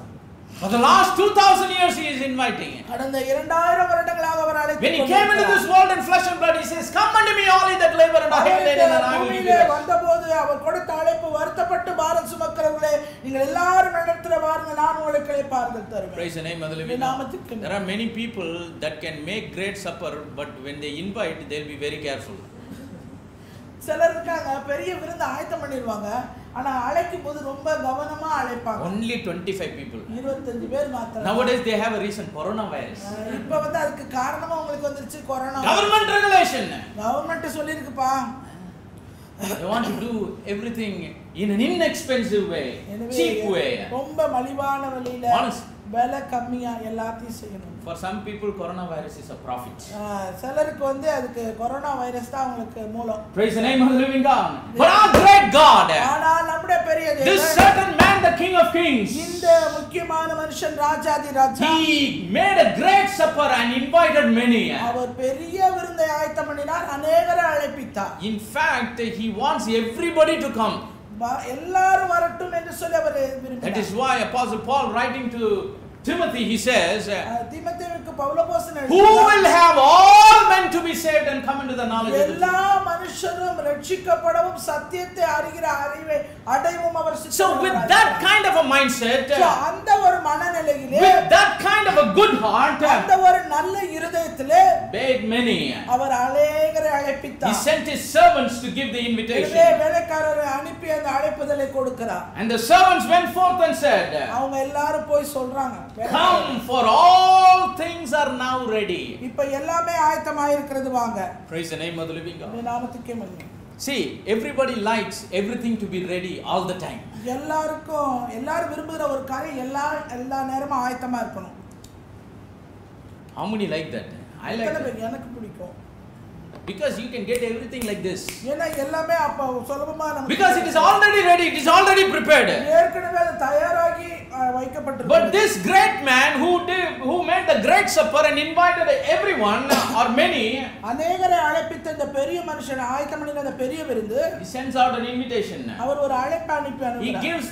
He sends the invitation with an assurance. அங்க ஒரு உறுதியோடு கூட அவர் அந்த அழைப்பை அனுப்பி கொடுக்கிறார். Come, all things are ready. அப்பா வாங்க, எல்லாம் ஆயத்தமாக இருக்கிறது. When we invite people, நாம ஜனங்களை அழைக்கும்போது, how do we invite them? நாம எப்படி அழைக்கிறோம்? We invite them with the hope that everything will be ready. எல்லாம் ரெடி ஆயிருச்சு, ஆயத்தமாயிருச்சுங்கிற ஒரு நம்பிக்கையில நம்ம கூப்பிடுவோம். Jonah's wedding is going to be after a few months. சில மாதங்களுக்கு பிறகு யோனாவோட கல்யாணம். We are going to print the invitation and send it to people. அழைப்பிதழ் எல்லாம் பிரிண்ட் பண்ணி ஜனங்களுக்கு அனுப்பிச்சார். Nothing is prepared. இன்னும் ஒண்ணு ஆயத்தமா. But we hope everything will be prepared. எல்லாம் ஆயத்தமாயிடும். That wedding feast will be ready. We hope that. அங்க விருந்து ஆயத்தமாகி இருக்கிறது ஒரு நம்பிக்கை. But here you have a great man. ஆனா இங்க இருக்கிற இந்த பெரிய மனுஷன் made a great supper. அவர் பெரிய விருந்து After he prepared everything, அவர் எல்லாவற்றையும் தயார் செய்த பின்பு, he says, now come. இப்ப வாங்கப்பா. I am not inviting you with a hope. நான் ஒரு நம்பிக்கையில உங்களை கூப்பிடல. I am already prepared for it. எல்லாத்தையும் ஆயத்தம் பண்ணி I have already done it. எல்லாவற்றையும் செய்து for you to live this redeemed life. இந்த மீட்கப்பட்ட வாழ்க்கை நீ வாழ்வதற்காக, for you to redeem this life of salvation. அந்த ரட்சிப்பின் வாழ்க்கை நீ வாழ்வதற்காக, for you to live the life of eternal. நித்தியமான வாழ்க்கை நீ வாழ்வதற்காக I have prepared everything. எல்லாவற்றையும் ஆயத்தம் பண்ணி முடிச்சிட்டேன். When he was on the cross, he said it is finished. அவர் சொன்னார், அந்த சிலுவையில தொங்கும்போது எல்லாம் முடிந்தது என்று. That's the invitation he gave. அது எப்படிப்பட்ட அழைப்பு தான் ஆண்டவர் கொடுத்த அழைப்பு. This is the invitation from a great man. இது ஒரு பெரிய மனுஷன் கொடுத்த, not from an ordinary man. ஒரு சாதாரண மனுஷன் அல்ல. Praise the name of the living God. Verse number 18, the scripture says, 18வது வசனம் சொல்லுது, and they all with one consent began to make excuse. அவர்கள் எல்லாரும் போக்கு சொல்ல தொடங்கினார்கள். Those who received the invitation. அந்த அழைப்பிதழை பெற்றுக்கொண்ட ஒவ்வொருவரும், we also get invitation. நமக்கும் அழைப்பிதழ் But even if we don't want to go, we just keep quiet. Okay brother, we will pray, we will come. அப்படியே நாம பெற்றுக்கொண்ட அழைப்பிதழை நம்ம போக விருப்பலனா என்ன சொல்லுவோம், நம்ம பார்க்கறேன் ஜெபம் பண்றேன் அப்படி சொல்லுவோம். But after people leave, they tear the invitation, put it in the trash. அப்படியே ஜனங்க கொடுத்துட்டு போன உடனே அதை கிழிச்சு குப்பைடப்பால போடு. But here you have இங்க பாருங்க, a great man ஒரு பெரிய மனுஷன் making a great supper, பெரிய விருந்து ஆயத்தம் பண்ணி inviting all, எல்லாரையும் அழைப்பித்தா. all things are ready. After he readied all things, அவர் எல்லாவற்றையும் ஆயத்தம் பண்ணின பின்பு அழைக்க போறார். you know, Apostle Paul writing to Corinthians, he says, Corinth சபைக்கு பவுலப்போஸ்தலன் எழுதி சொல்கிறார், eyes have not seen, கண்ணு காணலங்க, ears have not heard, செவினால கேட்கப்படல, neither the hearts of men have understood, மனுஷருடைய இருதயத்தினால அதை உணர்ந்து கொள்ள the முடியல. things that God has prepared for them that love him. அவர்களை அன்பு கூர்கிறவர்களுக்கு தேவன் ஆயத்தம் பண்ணினவைகளை, not will prepare but has already prepared. ஏற்கனவே ஆயத்தம் பண்ணி ஆயிற்று. Even after having received this sure invitation, இந்த நிச்சயமான அழைப்பை ஆயத்தம் பண்ணி பின்பாக அழைக்கப்பட்ட அந்த நிச்சயமான அழைப்பு, with one consent they began to give எல்லாம் excuse. ஒவ்வொருத்தனா போக்கு சொல்ல தொடங்கினான். First said, முதலாவது சொல்லுகிறான், I have bought a piece of ground. நான் ஒரு வயலை கொண்டேன். Wealth problem, brother. வெல்த் பிரச்சனை, ஆஸ்தி பிரச்சனை, I must go and see it. நான் அதை போய் பார்க்கணும்.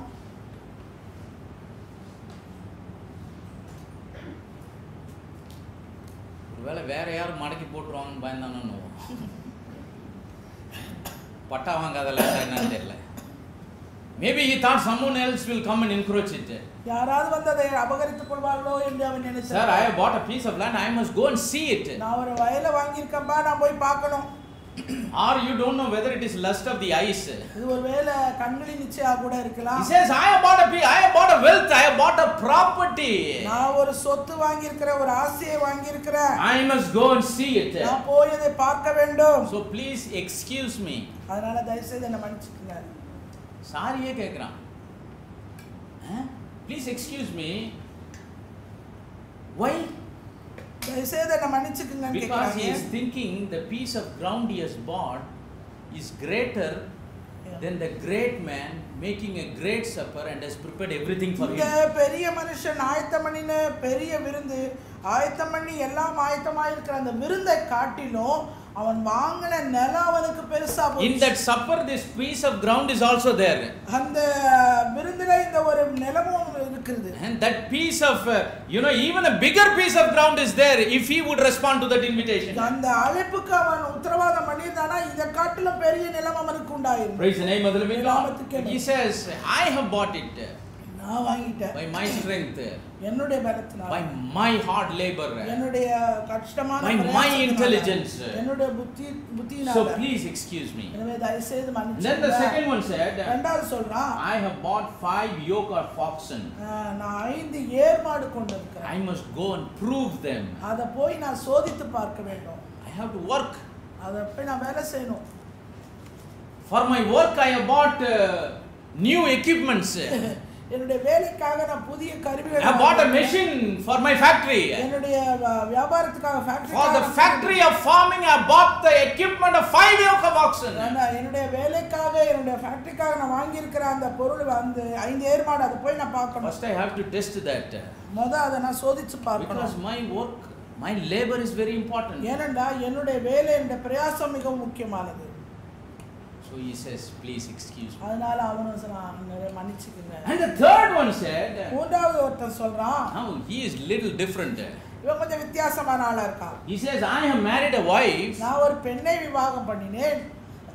He was not asking for excuse. He said, I cannot come. அவன் மன்னிப்பே கேட்கல, என்னால வர முடியாதுன்ட்டான்.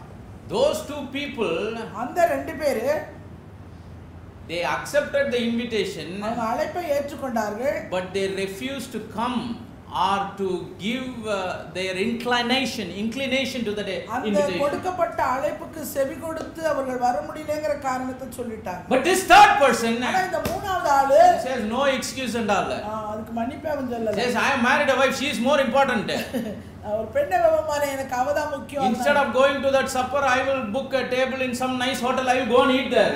இந்த விருந்துக்கு போறதுக்கு பதிலா ஏதோ ஒரு 5 ஸ்டார் ஹோட்டல்ல சாப்பாடு டேபிள் புக் பண்ணி அங்க போய்டுவேன் நான். I cannot come. என்னால வர முடியாது. Take the invitation with you. இந்த அழைப்பை நீயே. 2 excuses, 1 refusal. எனவே 2 மன்னிப்பு கேட்டது, 1 புறக்கணிப்பு. Remember, the Lord bade many. ஆண்டவர் அழைத்தது अनेகரை. Verse number 21. So the servant came and shewed his Lord these things. அந்த ஊழியக்காரன் இவைகளை தன் எஜமானுக்கு அறிவித்தான். Then the master of the house, being angry, said to his servant, Go out quickly into the streets and the lanes of the city and bring in hither the poor and the maimed and the halt and the blind. அப்பொழுது வீட்டெஜமான் கோபமடைந்து தன் ஊழியக்காரனை நோக்கி, நீ பட்டணத்தின் தெருக்களில் வீதிகளில் சீக்கிரமாய் போ, ஏழைகளையும் ஊனரையும் சப்பானிகளையும் குருடரையும் இங்கே கூட்டிக் கொண்டு வா என்றார். See, the Lord invited many people. ஆண்டவர் அநேகரை அழைப்பித்தார். So when he invited the many people, அவர் அநேகரை அழைப்பது நிமித்தமா he picked and chose who he has to invite. யாரெல்லாம் அழைக்கப்பட வேண்டும் என்று அவர் குறிப்பிட்டார். See, when we have an occasion, we don't invite everyone. நமக்கு ஒரு சம்பவம், ஒரு வைபவம் என்றால் நாம் எல்லாரையும் We do not advertise in a newspaper and invite everybody to come. செய்தித்தாள்ல போட்டு எல்லாரும் வான்னு சொல்ல மாட்டோம். We first make a list. ஒரு பட்டியல் எடுப்போம். Who we have to invite. யாரெல்லாம் நாம் அழைக்கணும். Though it can be many people, we pick and choose them specifically. அநேகர் இருந்தாலும் கூட யாரை குறிப்பாக அழைக்க வேண்டும் என்று நாம் குறிப்பிடுவோம். That's what happened in this story. அதுதான் இந்த கதையில நடந்தது. You know, the Lord invited many. ஆண்டவர் அநேகரை அழைத்தார். Why? Because he had that many in their mind. ஏனென்றால் அநேகர் அவருடைய சிந்தைக்குள்ளா இருந்தார்கள். He loved them. அவர்களை நேசித்தார். He had concern for them. அவர்களை குறித்த ஒரு He cared for them. அவர்களுக்காக அவர் வந்தார். That's why he invited them. அதனால அவர்களை அழைத்தார். He made a list and handpicked them and chose them. அவர்களை ஒரு பட்டியலிட்டு அவர்களை குறிப்பிட்டு அவர்களை அழைத்தார். But the scripture says with one consent. ஆனா ஒவ்வொருத்தனும் சாக்கு போக்கு சொல்லப்படுறாங்க. Verse number 18 says, and they with all one consent. அவர்கள் எல்லாரும் போக்கு சொல்ல தொடங்கினார்கள். One consent na அதாவது அவங்க சொன்ன போக்குல ஒரு ஒற்றுமை. என்னது? ஒன்னா சேர்ந்து என்ன பண்றது? Sometimes in this world, சில நேரம் இந்த உலகத்துல people fight for their rights. ஜனங்கள் தங்கள் உரிமைகளுக்காக போராடுவார்கள். If their superiors or the boss or the company or the institution passes an order, அவர்களுக்கு மேலே இருக்கிற அதிகாரம் உள்ள அவர்களுடைய எஜமானோ அதிகாரியோ ஏதாவது ஒரு கட்டளை அவர்கள் நியமித்திருப்பார்களானா, and the people that are working there, the majority working class, if they don't like it, பிரயாசப்படு அவருக்கு கீழே வேலை செய்கிறவர்கள் அது விருப்பமில்லாதவர்கள் எல்லாரும், do you know what they will do? அவங்க என்ன தெரியுமா They will செய்வாங்க? all come together, அவங்க எல்லாம் ஒண்ணா சேருவாங்க, and with one consent, அவங்க எல்லாரும் ஒரே மனமா they will raise their voice against அந்த மேல அதிகாரிக்கு அவர் ஏற்படுத்தின அந்த ஆணைக்கு விரோதமாய் ஒரே சத்தமிடுவார்கள். Do you know why?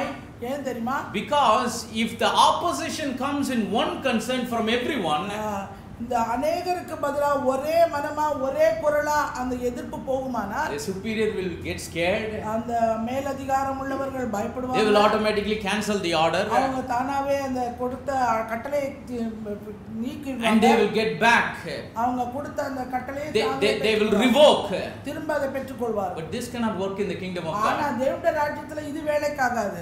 When God says something, தேவன் ஒரு காரியத்தை சொல்வாரா, everybody thinks we can all come together and give this one excuse. நாம எல்லாரும் சேர்ந்து ஒரே போக்கா இத சொல்லி முடிச்சிருவோம். With this one excuse, if we all raise our voice, எல்லாரும் ஒரே மன்னிப்புக்காக எல்லாரும் சேர்ந்து ஒரே குரல் கொடுத்தோம்னா, God will cancel the word that he has given us. ஆண்டவர் கொடுத்திருக்கிற அந்த அழைப்பை அந்த வார்த்தையை நமக்கு நீக்கி விடுவார் என்று எண்ணக்கூடாது. God will cancel the commandment that he has given us. ஆண்டவர் கொடுத்திருக்கிற கட்டளையை நீக்கி விடுவார் என்று எண்ணக்கூடாது. Even believers are thinking, அந்த விசுவாசிகள் அப்படி நினைக்கிறாங்க. they all come and discuss and with one consent raise their voice. அவங்க எல்லாம் கூட்டமா கூடி ஒரே காரியத்தை சிந்தித்து ஒரே வார்த்தையை They think they can suppress what the word of God says. தேவனுடைய வார்த்தை சொல்றது அப்படியே அடக்கலாம். They can suppress the commandment of God. தேவனுடைய கட்டளையை அடக்கலாம். Some people think they can alter what God says. சிலர் ஆண்டவர் சொல்றதை கொஞ்சம் மாத்தலாம். Because they come as a majority. ஏன்னா ஒரு பெரும்பான்மையா ஒரே குரலா They think if majority comes,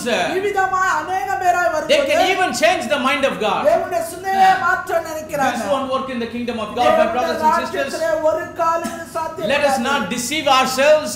நாமே நாம் வஞ்சித்து Let us not be like these three people that were deceived by frivolous things of life. இந்த ஒரு சாதாரண காரியத்துக்காக அல்பமான காரியத்துக்காக தங்களை வஞ்சித்துக் கொண்ட இந்த மூன்று பேரை When it comes to the things of God, தேவனுடைய காரியங்களுக்கு என்று வரும்போது everything that God says, தேவன் சொல்லுகிற காரியம் எதுவோ whenever he says, எப்பொழுது சொன்னாரோ wherever he says, எங்கே சொன்னாரோ everything he says, எல்லாம் சொல்லுகிற he never changes. அது ஒரு காலம் மாறுகிறது. Heaven and earth will pass away. வானமும் பூமி ஒழிந்து போனாலும் But his word will never pass away. வார்த்தை ஒரு காலம் The மாறாது. word of God never changes because God never changes. ஏனென்றால் தேவனுடைய வார்த்தை ஒரு காலம் மாறாது. அவர் மாறாதவர். As he is, so is his word. அவர் எப்படியோ அப்படியே அவர் As வார்த்தை. he is immutable, so also his word our is immutable. மாறாதவராய் இருக்கிறது போல அவருடைய வார்த்தை மாறாதது. As the word is he is the word too. அவர் எப்படி வார்த்தையிலே உண்மையாய் இருக்கிறாரோ அவருடைய வார்த்தையும் உண்மை மாறாதது. No matter how much majority come together எவ்வளவு பெரும்பான்மை அவருக்கு எதிராய் வந்தாலும் and raise an opinion against what God says, தேவன் சொன்ன வார்த்தைக்கு விரோதமாய் கொள்கையை நீ கொண்டு வந்தாலும் சரி, it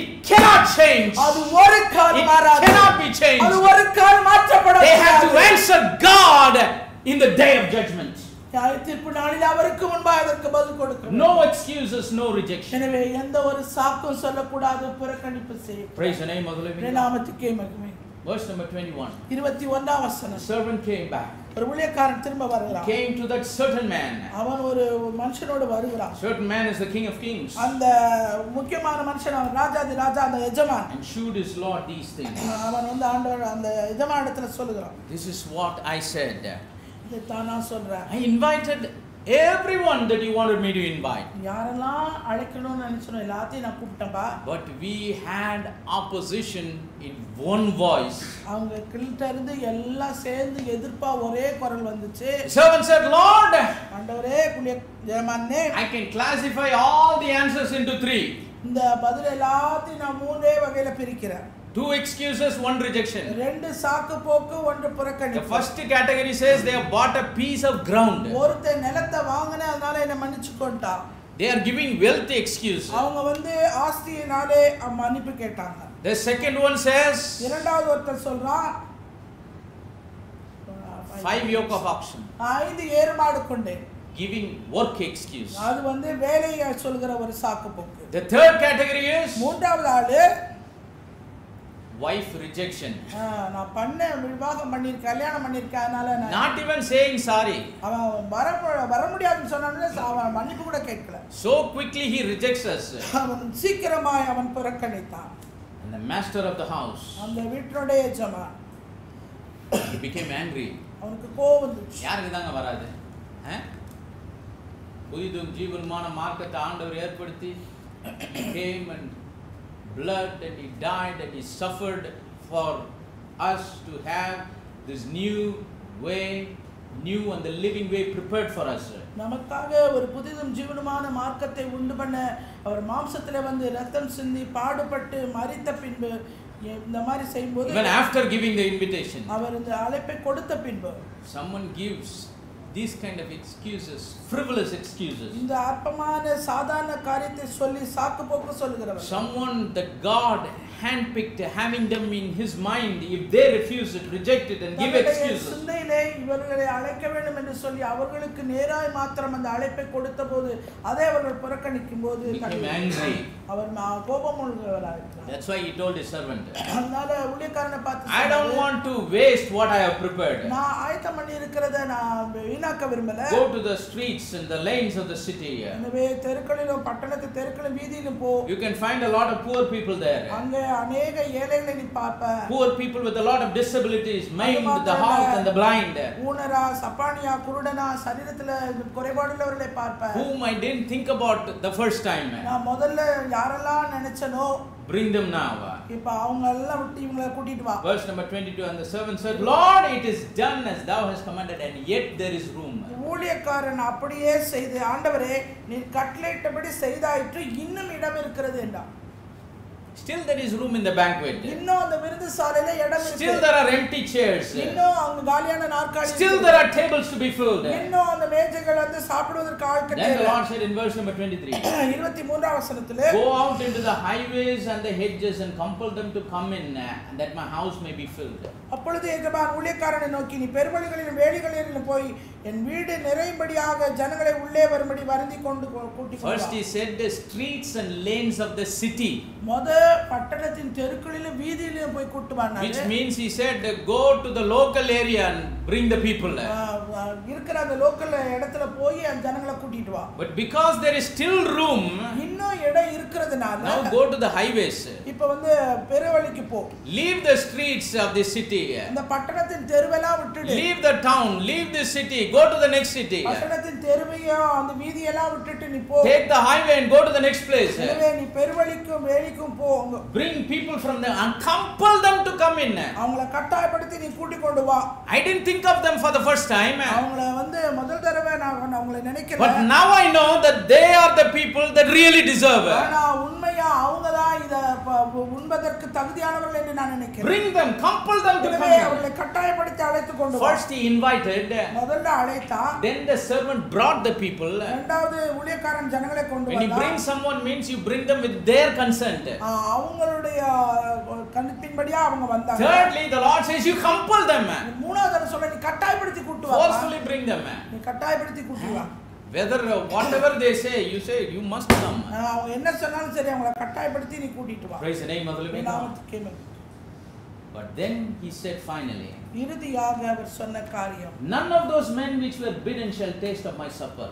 அழைக்கப்பட்டிருந்த அந்த மனுஷரில் ஒருவனாகிலும் என் விருந்தை ருசி பார்ப்பதில்லை என்று மெய்யாகவே உங்களுக்கு சொல்கிறேன். He says the ones that I originally invited, they shall never come to my supper. உண்மையாகவே நான் யாரை அழைக்க வேண்டும் என்று மனதிலே நியமித்து அழைத்தனோ அவன் எவரும் வந்து இத ருசி பார்க்க மாட்டான். Whom I thought of in the beginning of my story, I will never have them. என்னுடைய இந்த ஆரம்பத்திலே நான் யாரை அழைக்க வேண்டும் என்று தீர்மானித்து அழைத்தனோ அவன் எவனுமே வர போறதில்லை. What was the problem with these people? ஜனங்களிடத்துல இருக்கிற பிரச்சனை தான் என்ன? They made excuses over frivolous things. அந்த அற்பமான காரியத்துக்கு சாதாரண காரியத்துக்கு சாக்கு போக்கு. This is the same way that the devil deceives God's people. தேவனுடைய ஜனங்களை பிசாசானவன் இப்படித்தான் வஞ்சிக்கிறவனாய் இருக்கிறான். By making them give excuses on frivolous things. அந்த அற்பமான சாதாரண காரியத்திலே அவர்கள் சாக்கு போக்கு சொல்ல. Normal things. சாதாரண காரியங்கள். People think if they give this kind of excuses, இவ்விதமான ஒரு சாக்கு போக்க சொல்றதுனால, if they bring up these kind of things, they can justify rejecting the calling of God in their life. தேவனுடைய அழைப்பை அவர்கள் இவ்வளவு சொல்லுகிற அந்த சாக்கு போக்கினாலே தங்களை தாங்களே நியாயப்படுத்தி புறக்கணிக்கிறார்கள். When I say the call of God, தேவனுடைய அழைப்பு என்று நான் சொல்லும்போது, every time that God speaks to his people, தேவன் எப்பெல்லாம் அவர்களிடத்தில் பேசுகிறார், whenever God speaks to his people, எப்பொழுதெல்லாம் தேவன் தம்முடைய ஜனங்களோடு கூட பேசுகிறார், he is calling them. அவர்களை அழைக்கிறார் என்று அர்த்தம். Praise the name of the living God. நாமத்துக்கே மகிமை. Every time we hear the word of God, எப்பொழுதெல்லாம் நாம் தேவனுடைய வார்த்தையை கேட்கிறோம், he is giving a call to our soul. அவர் நம்முடைய ஆத்துமாவுக்கு நேராக ஒரு அழைப்பை அனுப்புகிறார். Every time he speaks to us when we read the scriptures, வேத வசனங்களை நாம் வாசிக்கும்போதும் அதை குறித்து பேசும்போதும், it's a call to our soul. அது நம்முடைய ஆத்துமாவுக்கு ஒரு அழைப்பு. It's an invitation to our soul. அது நம்முடைய ஆத்துமாவுக்கு ஒரு அழைப்பு. It's God pulling our soul towards himself. தேவன் நம்முடைய ஆத்துமாவை அவருக்கு நேராக இழுக்கிறார் என்று But if we give excuses like this, அதற்கு சாக்கு போக்கு சொல்லுவோம். when God speaks to us as to how we have to live, அந்த தேவன் நம்ம எப்படி வாழ வேண்டும் என்று அவர் நம்மிடத்தில் பேசுகிறார். when God speaks to us and asks us to correct our ways, நம்முடைய வழிகளை சரி செய்ய வேண்டிய காரியங்களை அவர் நமக்கிடத்தில் when சொல்லுகிறார். God speaks to us and shows us the path of his will, அவருடைய சித்தத்தின் பாதையை நமக்கு தெரிவிக்கும்போது, when God speaks to us and corrects us, நம்மை பேசி நம்மை திருத்தம் செய்யும்போது, when God speaks to us and chastises us, நம்மை சிட்சிக்கும்போது, we give a lot of reasons நாம் அநேக காரண காரியங்கள் and justify. அது நம்மை நாமே நியாயப்படுத்தி. Justification is a spirit that drives many people to hell. நியாயப்படுத்தி தங்களை தாங்களே நிதானித்துக் கொள்கிறாங்க பாருங்க, அவங்கள அநேகர நரகத்துக்கு தள்ளுகிற ஒரு ஆவி அது. This one spirit of justification has the power to drive many people to hell. அநேகரை நரகத்துக்கு இழுக்கிற ஒரு ஆவிதான் தன்னை தானே நியாயப்படுத்துகிறது. Wrongly justifying is sin. தவறாக தங்களை தாங்களே நியாயப்படுத்துகிறது பாவம். See, he has already justified us with his blood. ஏற்கனவே அவருடைய இரத்தத்தினாலே அவரை நம்மை நீதிமான்களாக்கி விட்டார். Then why we have to give excuses on frivolous things and justify it? அற்பமான காரியத்துக்கு சாதாரண காரியங்களுக்கு அவரை நாம் குற்றவாளி. He has already justified us. ஏற்கனவே Why we are justifying ourselves to a God that has already justified us? ஏற்கனவே நீதிமான் ஆக்கின நம்மை ஆண்டவருக்கு விரோதமாய் நம்மை நாமே நியாயப்படுத்துகிறது மூலமா குற்றம் சொல்கிறோம். நீதிமான் ஆக்கின தேவனையே பார்த்து நம்ம சில காரியங்களா அவர் சொல்றதுக்கு எதிராக நியாயப்படுத்துறோம். இது ஏற்புடையதா? Is this acceptable? But that's what happened. That's what happened to the people that are invited to eat bread in the kingdom of God. தேவனுடைய ராஜ்யத்திலே போஜனம் பண்ணும்படியாய் அழைக்கப்பட்ட ஜனங்களுக்குனாலே செய்யப்பட்ட காரியம் அதுவே. If someone would highlight some deep dark sin, யாரோ ஒருவர் அதிக மோசமான ஒரு ஆழமான பாவத்தை அவர் செய்றார், everybody would call them a sinner, maybe a devil. எல்லாரும் அவரை பார்த்து பாவினா இல்ல பிசாசுன்னு. But if they would give these fancy reasons, ஆனா இவங்கலாம் ரொம்ப நவீனமான காரண காரியங்கள். I call this the fancy reasons. நான் வந்து நவீனமான காரண காரியங்கள். Wealth, work, wife, family, this, that. வேலை, மனைவி, வேலை, இந்த அது என்று சொல்லி they are trying to justify it. இப்படி நம்மை நாமே நியாயப்படுத்திக் கொள்கிறோம். The problem is one word, priority problem. பிரச்சனை என்னன்னா முன்னுரிமை பிரச்சனை தான். Yes, wife is needed for a man. ஒரு மனுஷனுக்கு மனைவி அவசியம் தான். The same Bible, the same God said it's not good for a man to be alone. மனுஷன் தனிமையா இருப்பது நல்லதில்ல, மனைவி அவசியம் தான். சொன்னாரா இல்லையா? I will bless you. நான் உன்னை ஆசீர்வதிப்பேன். Piece of ground everybody needs. எல்லாருக்கும் தேவைதான் ஒரு துண்டு நிலம். If I would ask you how many of you have a piece of ground for yourself, almost everybody would raise their hands. உங்க இடத்துல எத்தனை பேருக்கு நிலம் இருக்குங்கடா எல்லாரும் அதிகபட்சமா கை தூக்குங்க. And if I would ask you who gave it, you will say God gave it, brother. யார் உங்களுக்கு கொடுத்தாங்க கேட்டா தேவன் எனக்கு கொடுத்தார். Yes, everybody needs a piece of ground just to live in this world. இந்த உலகத்திலே நான் வாழ்வதற்கு அப்படிப்பட்டதான இடம் நமக்கு It's a basic need and God knows it. இது அடிப்படையான ஒரு தேவை செய்வார். Yes, everybody have to work. அது மாத்திரம் இல்ல, எல்லாரும் வேலை செய்யணும். God don't want anyone to be lazy. யாருமே சோம்பலா இருக்க தேவன் He doesn't want anybody to sleep in a corner. இல்ல, எப்போ வீட்டு மூலையில தூங்கிட்டு இருக்கிறது ஒரு விருப்பம் இல்ல. Eating and sleeping, that's not the purpose for which we are living in this world. சாப்பிட்டு தூங்குறது தான் நாம் இந்த வாழ்க்கையின் நோக்கமும் அல்ல. When God sent us into this world, தேவன் நம்மை இந்த உலகத்தில் அனுப்பினது to live in this world, இந்த உலகத்திலே வாழ it is to do something and fulfill His purpose. ஏதோ ஒரு காரியத்தை நாம் செய்து தேவனுடைய நோக்கத்தை தீர்மானத்தை நிறைவேற்ற Every work that you are doing in this world, it also is included in the purpose of God on your life. இந்த பூமியிலே செய்கிற ஒவ்வொரு கிரியையும் அது தேவனுடைய நோக்கத்தின் சித்தத்தை நிறைவேற்றுகிற தீர்மானத்துக்கு உட்பட்ட. You have to be sure about what you are doing in this world is in the purpose of God. அதை யோசிச்சுங்க, இந்த உலகத்துல நீ வாழும்போது என்ன காரியமெல்லாம் செய்ற தேவனுடைய தீர்மானத்தை சித்தத்தை அதுல நிறைவேற்ற. It's something that God has provided. தேவன் ஏதோ ஒரு காரியத்தை. Many times we have heard testimonies. அநேக காரியங்கள் சாட்சிகள். Oh brother, God gave this job. ஆண்டவர் இந்த வேலையை எனக்கு கொடுத்தார். God gave this work to me. ஆண்டவர் எனக்கு இந்த வேலையை கொடுத்தார். Good paying job. நல்ல ஒரு சம்பாத்தியமுள்ள உத்தியோகத்தை கொடுத்தார். Yes, God uses our job as a means to bless our life. எனவே தேவன் இந்த வேலையை இந்த உத்தியோகத்தை கொடுத்து இந்த பூமியிலே நாம் ஆசீர்வாதமாய் வாழ்வதற்கு அவர் கொடுத்த ஒரு வழி அது. He is our source. ஆனால் ஆதாரம் அவரே. But He uses the job that we do as a means to bless us. ஆனால் நாம் செய்கிற இந்த வேலை அவர் நமக்கு கொடுத்தார். But how dare we give that as an excuse எப்படி அதுல போய் நீ சாக்கு போக்கு சொல்லுவே? to reject what God says? தேவன் சொல்கிறதுக்கு விரோதமாய் நீ புறக்கணிப்பு செய்வாய். What is the problem? பிரச்சனை என்ன? Priority problem. முன்னுரிமை பிரச்சனை. முதலிடம் கொடுக்கிற காரியத்துல We make the giver of gifts and the gifts to compete. நாம என்ன செஞ்சோம்னா, ஈவுகளை வரங்களை கொடுக்கிறவரையும் அவரையும் அந்த வரங்களையும் எல்லாத்தையும் ஒண்ணா வரத்தை கொடுத்த தேவனையும் நம்ம என்ன பண்றோம்? போட்டியாளராக்கிறோம். We make the giver of gifts and the gifts to compete with each other in our life. நம்முடைய வாழ்க்கையிலே தேவனையும் தேவன் கொடுத்த இந்த வரங்களையும் ஈவுகளையும் போட்டியாக நாம் வைத்துக் கொள்கிறோம். What should be the priority? ஆனா எது முதலிடத்துல இருக்கு? Who is great? You yourself say. நீங்களே சொல்லுங்க, எது மேன்மையானது, எது முதன்மையானது? Is the giver of gift great or the gift itself is great? நமக்கு கொடுத்த இந்த வரங்களையும் ஈவுகளையும் கொடுத்த அவர் பெரியவரா இல்ல கொடுத்த வரமும் ஈவும் பெருசா? For example, if I can gift to somebody a most expensive gift, நான் ஒருத்தருக்கு ஒரு விலை மதிப்பு அதிகமுள்ள ஒரு பரிசை நான் கொடுக்கிறேன் என்று வைத்துக்கொள்ளும். let's say it is even beyond your imagination. அது உங்களுடைய கற்பனை சக்திக்கே அப்பாற்பட்ட ஒன்று. Buy a gift that costs millions. அந்த விதமான கோடிக்கணக்கான பணம் பொருள் உள்ள ஒரு பரிசு பொருள். And then you compare that gift and I who gave, who will be great for you? நான் அந்த பரிசு பொருளை கொடுத்தேன். இப்போ இதுல யாரு மேன்மையானவர்கள்? பரிசு பொருளா நானா? பரிசு பொருள் விலையேறப்பட்டதுதான். ஆனா அது கொடுத்தவன் எப்படி? அதை விட praise the name of the living God. That is why Jesus said, இயேசு கிறிஸ்து அதனால சொன்னார், Matthew chapter number 6, மத்தேயு 6வது அதிகாரம் verse number 25. 25வது வசனம். We all forget who is our source. நம்முடைய ஆதாரம் யார் என்பதை நாம் மறந்திருக்கிறோம். God is our source. தேவனே நம்முடைய The ஆதாரம். giver of gifts is our source. அந்த ஈவுகளை கொடுத்த அவரே. The giver of job is our source. அந்த உத்தியோகத்தை கொடுத்த அவரே. The giver of wealth is our source. நம்முடைய ஆஸ்தியை நமக்கு கொடுத்த அவர்தான். The giver of wife is our source. நம்முடைய மனைவியை நமக்கு கொடுத்தவரே அவர்தான். The Bible says a prudent wife is from the Lord. புத்தியுள்ள மனைவி கர்த்தரருளும் ஈவு. But she cannot be greater than God who gave. அவ வந்து தேவனை காட்டிலும் பெரியவள் அல்ல. God says, I will bless you. நான் உன்னை ஆசீர்வதிப்பேன். But the blessing can never be greater than the one who blessed us. ஆசீர்வாதம் கொடுத்த என்னை காட்டிலும் பெரிதானது அல்ல. Praise the name of the living God. நாமத்துக்கே மகிமை.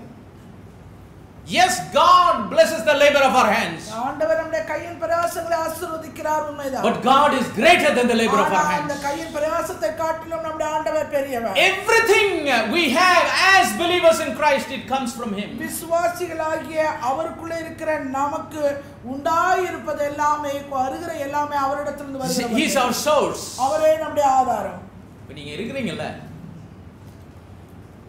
இப்போ உங்க வாழ்க்கையில எதனா ஒரு விஷயம் சொல்லுங்க, இது வந்து எந்துதான் நான் இப்போ வச்சிருக்கேன், ஆனா அது ஆண்டவர் கொடுக்கல.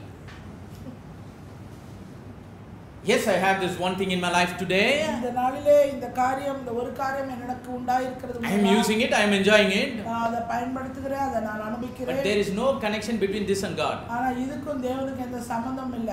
If you say that it is called sin. நீங்க அப்படி சொன்னீங்கன்னா அது பாவம். Sin is not given by God. பாவம் தேவனால கொடுக்கப்பட்டது இல்ல. பாவத்தை நம்ம செஞ்சிட்டு இருந்தா தான் இது தேவன் என்ன பண்ணல கொடுக்கலன்னு சொல்லலாம். But மத்த நன்மையான காரியங்கள், that's why the scripture says all good and perfect gifts, it comes from the Father of lights. நன்மையான எந்த ஈவும் பூரணமான எந்த வரமும் அது ஜோதிகளின் பிதாவினிடத்திலிருந்து இறங்கி வருகிறது. No believer can have any one thing, one good thing in his life and say it is not from God. எந்த ஒரு விசுவாசியும் தன்னுடைய வாழ்க்கையில கொண்டிருக்கிற நன்மையான ஒரு காரியத்தை கூட அது தேவனிடத்திலிருந்து வரலன்னு சொல்ல முடியாது. ஏங்க நீங்க மூக்குல போட்டுருக்க மாஸ்க் கூட யார் கொடுத்ததுதான்? ஏன்னா ஓசில செஞ்சு கொடுத்தாங்களா யாரும்? அப்படியே ஓசில செஞ்சு கொடுத்திருந்தாலும் அவங்கள கொடுக்க ஆண்டவர் என்ன பண்ணிருக்காரு? God has allowed them to give. தேவன் அவர்களை கொடுக்கும்படியாய் அனுமதித்தார். All good and perfect gifts, it comes from the Father of lights. நன்மையான எந்த பூரணமான எந்த வரமும் ஜோதியின் பிதாவினிடத்திலிருந்து உண்டாகும். Everything you have, நீங்க கொண்டிருக்கிற சகல, everything you are, நீங்க கொண்டிருக்கிற நீங்க எல்லாம், your body, your soul, your spirit, every penny in your bank account, உங்களுடைய வங்கியில் இருக்கிற ஒவ்வொரு நகை, every job that you do, செய்கிற ஒவ்வொரு, every little thing in your home, உங்களுடைய வீட்டில் இருக்கிற ஒவ்வொரு சிறு காரியம், whether it is the greatest thing அது இருக்கிறதே பெரிதாக, or even it is a broomstick, இல்ல ஒரு தொடப்பக்கட்டை, it came because of him, அது அவராலே, because he is our source. அவரே நம்முடைய ஆதாரம். Praise the name of the living God. All good and perfect gifts நன்மையான எந்த ஈவும் that we are using, நாம் பயன்படுத்துகிற, that we are enjoying, it came from him. அது அவரிடத்திலிருந்து வந்த ஒன்று. And how dare what he gave can be greater than the one who gave. அவர் கொடுத்தவரை காட்டிலும் கொடுத்தது மேன்மை என்று எப்படி நீங்க சொல்லலாம்? Verse number 25. 25. One of the things that causes this priority confusion in the life of believers is, விசுவாசிகளுடைய வாழ்க்கையில எதற்கு முக்கியத்துவம் முதலிடம் கொடுப்பதுங்கற பிரச்சனை தான். it is the sin of worry. இது வந்து கவலைங்கற ஒரு பாவம். என்ன பாவங்க? கவலை. In English there are two words. ஆங்கிலத்துல இரண்டு வார்த்தைகள் உண்டு. Concern, கன்சர்ன்ங்கற ஒரு வார்த்தை. The other word concernக்கு கரிசனை. கரிசனை. கரிசனை. கரிசனை. The other word is worry. இன்னொன்னு கவலை. Concern is good. கரிசனை வந்து நல்லது. Concern will make us to be responsible. கரிசனை வந்து நம்மளை பொறுப்புள்ளவர்களாய் மாற்றும். Worry will suppress us into fear. அந்த கவலை வந்து நம்ம பயத்துக்குள்ள நம்மளை அடிமைப்படுத்தும். We have to be very careful. ரொம்ப ஜாக்கிரதையா இருக்கணும். சிலர் சொல்லுவாங்க பாத்தீங்களா, உனக்கு கவலையே இல்லைன்னு. ஆமா, எனக்கு கவலை இல்லைன்னே சொல்லுங்க. The Bible says be careful for nothing. வேதவசனத்தில் ஒன்றுக்கும் கவலைப்படாத, ஒன்றுக்கும் கவலைப்படாமல். ஒன்றுக்கும்னா என்னது? எதுக்குமே நம்ம கவலைப்பட வேண்டிய, there is no need for us to worry for anything. நம்ம எதுக்குமே கவலைப்பட வேண்டிய அவசியமே கிடையாது. We have to be concerned about everything. ஆனா எல்லாத்த குறித்த கரிசனை இருக்கணும். Concern will boost our faith and responsibility. கரிசனை இருந்துச்சுன்னா நமக்குள்ள விசுவாசத்தை அதிகப்படுத்தி நம்மை பொறுப்புள்ளவர்களாய் மாற்றும். But worry will make us to fear ஆனா கவலை என்ன செய்யும்? and make us good for nothing. நம்மள பயப்படுத்தி பயத்துக்கு அடிமையாக்கி நம்ம ஒன்றுமில்லாதவர்களாய் செய்துவிடும். Matthew 6:25. மத்தேயு 6:25. Jesus said, therefore I say unto you, take no thought for your life, what ye shall eat, what ye shall drink, nor yet for your body what ye shall put on. Is not the life more than meat and the body than raiment? ஆகையால் எண்ணத்தை உண்போம் எண்ணத்தை குடிப்போம் என்று உங்கள் ஜீவனுக்காகவும் எண்ணத்தை உடுப்போம் என்று உங்கள் சரீரத்துக்காகவும் கவலைப்படாதீர்கள் என்று உங்களுக்கு சொல்லுகிறேன். So here some people are worrying for their body and for their life. சிலர் இருக்காங்க தங்களுடைய சரீரத்துக்காக தங்கள் ஜீவனுக்காக அவங்க கவலைப்படுகிறார்கள். And God says take no thought for your life. ஆண்டவர் சொல்றார் நீ இதுக்காக கவலைப்படாத. What you will eat, what you will drink. ஆனா என்னத்தை உண்போ, nor for your body what you will put on. இல்ல உங்க சரீரத்துல என்னத்தை உடுத்துவோன்னு நினைக்காத. நினைக்காத. Why God says don't take thought for your life? ஏன் இப்படி உன் ஜீவனுக்காக நீ இதெல்லாம் கவலைப்படாதன்னு ஆண்டவர் சொன்னாரு? Because this life is something that God gave it. ஏனென்றால் கொடுத்த இந்த ஜீவனை இருக்கிற இந்த ஜீவனை தேவன் கொடுத்தார். First of all, we don't need to worry for the things that God has given us. தேவன் நமக்கு கொடுத்திருக்கிற இந்த காரியங்களை குறித்து இனிமே இத பத்தி கவலைப்படக்கூடாது. This life that God said, it's a human life. ஆண்டவர் சொன்ன இந்த ஜீவன் வந்து மனுஷ ஜீவன் இது. அதனால தான் எண்ணத்தை குடிப்போம், எண்ணத்தை உண்போம். மனுஷ உயிர்ல பயம் இருக்கிறவன் தான் என்ன பண்ணுவான்? எண்ணத்தை உண்போம், எண்ணத்தை உண்போம், எண்ணத்தை குடிப்போம், எண்ணத்தை குடிப்போம். உண்போம். And then he says life is more than meat. ஜீவனை உடைய பார்க்க சரீரம் விசேஷம். Life is more than meat. சாப்பாட்டை பார்க்கல ஜீவன் அதிக மேன்மையானது. கரெக்ட் தானே? கரெக்ட். நிறைய பேர் சாப்பாட்டுனாலேயே ஜீவன் அழிச்சிட்டு இருக்கான்.